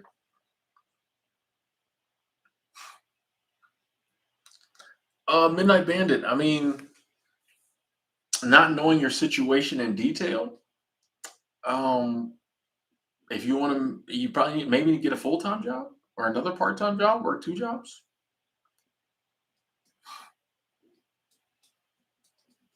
Yeah, crystals. There's no rules in life, so that means you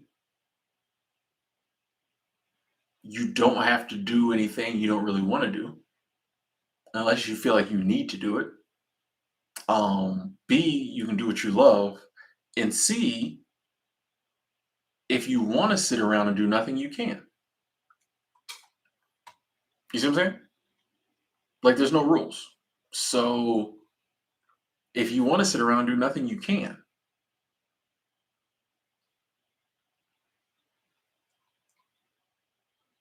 But also, you cannot sit around and do nothing if you don't want to. There's no rules.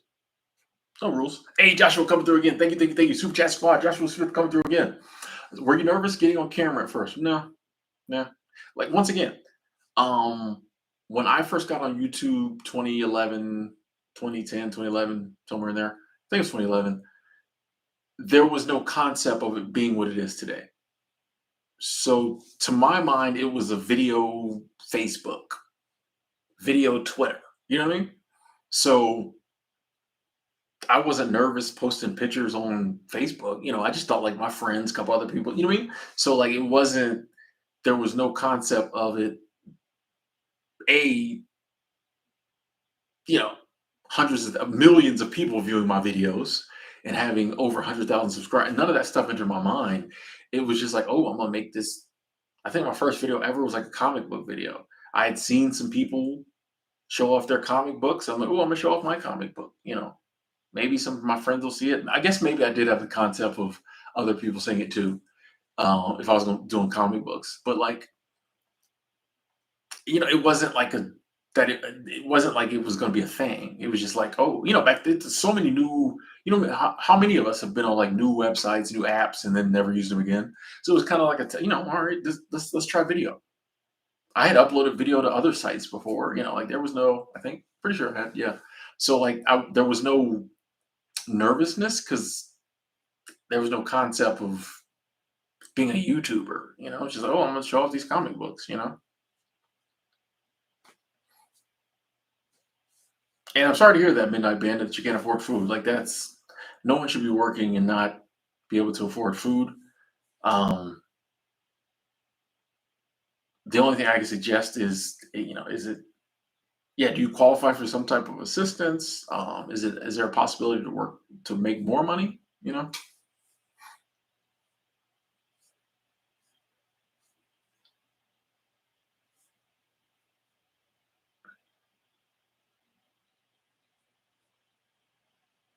RWD. I mean, yeah, living life is could be your purpose. Once again, like I feel like we overthink stuff in life. But I need to find a purpose. No, just live. Like, or if you do find something and you think is your purpose, cool, you found one. But like, I don't, I think once again, it's one of those questions that we spend a lot of time asking and trying to solve that I don't know if we need to solve it. You just need to find stuff in life that brings you joy and fulfillment. Find stuff to do that gives you that feeling of cool. You know, Lender Tube. Yeah, you know me. When I stay in Airbnb, they decent. Watch the next one be a total crap hole.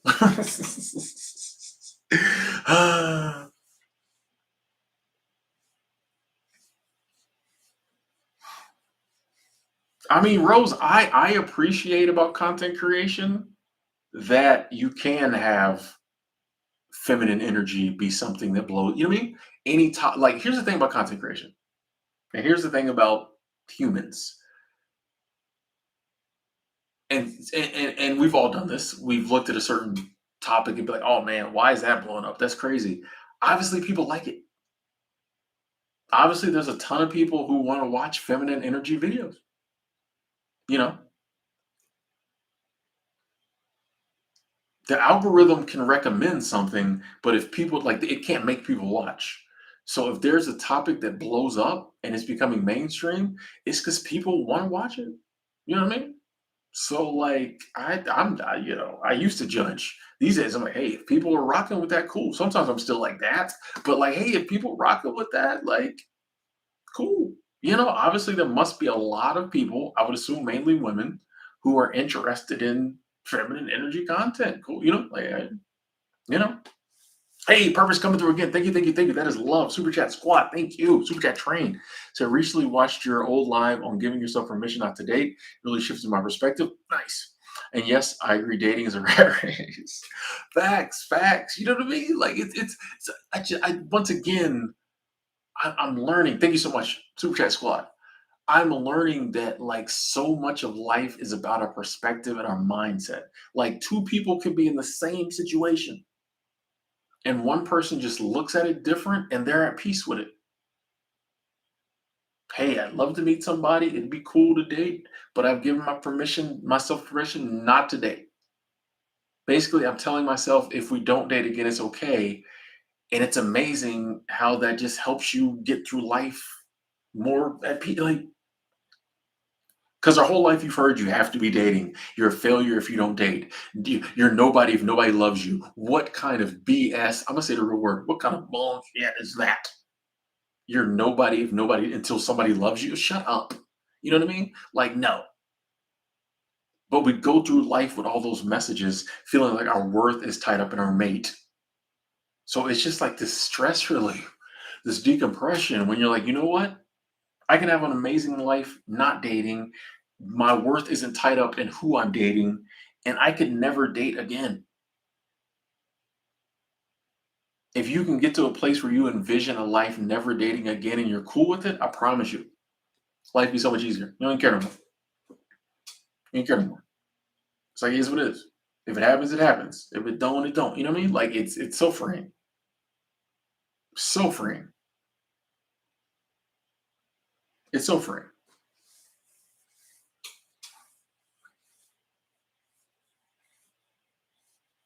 Yeah, lady, if you never bought into the have to beliefs, that's amazing. Because a lot of us just do naturally. You trust the people you trust. You know, you grow up hearing everybody you look up to say this stuff, you just believe it. It becomes part of your views of the world, your worldview. No matter who you are, our worldview is a mix of the people we grew up listening to and trusting. Why would they lie? It's mom, it's dad, it's an uncle, it's who, you know what I mean? And not saying these people are lying, but like they're giving you their worldview. So I don't even want to use the word lying, but like it might not be the worldview that works best for us. It doesn't have to be our worldview. But you don't think about that. You just because you're not actively saying, "Oh, I'm creating my worldview. Let me take that." No, it just happens. That's why I love travel. That's why I love getting around people who don't always see the world like me. Because like seeing different cultures and just people who view the world different. It makes me sometimes be like, wait a second, why do I think that? Like the only reason I think that that's the right way to do something is because that's just the way growing up people did it.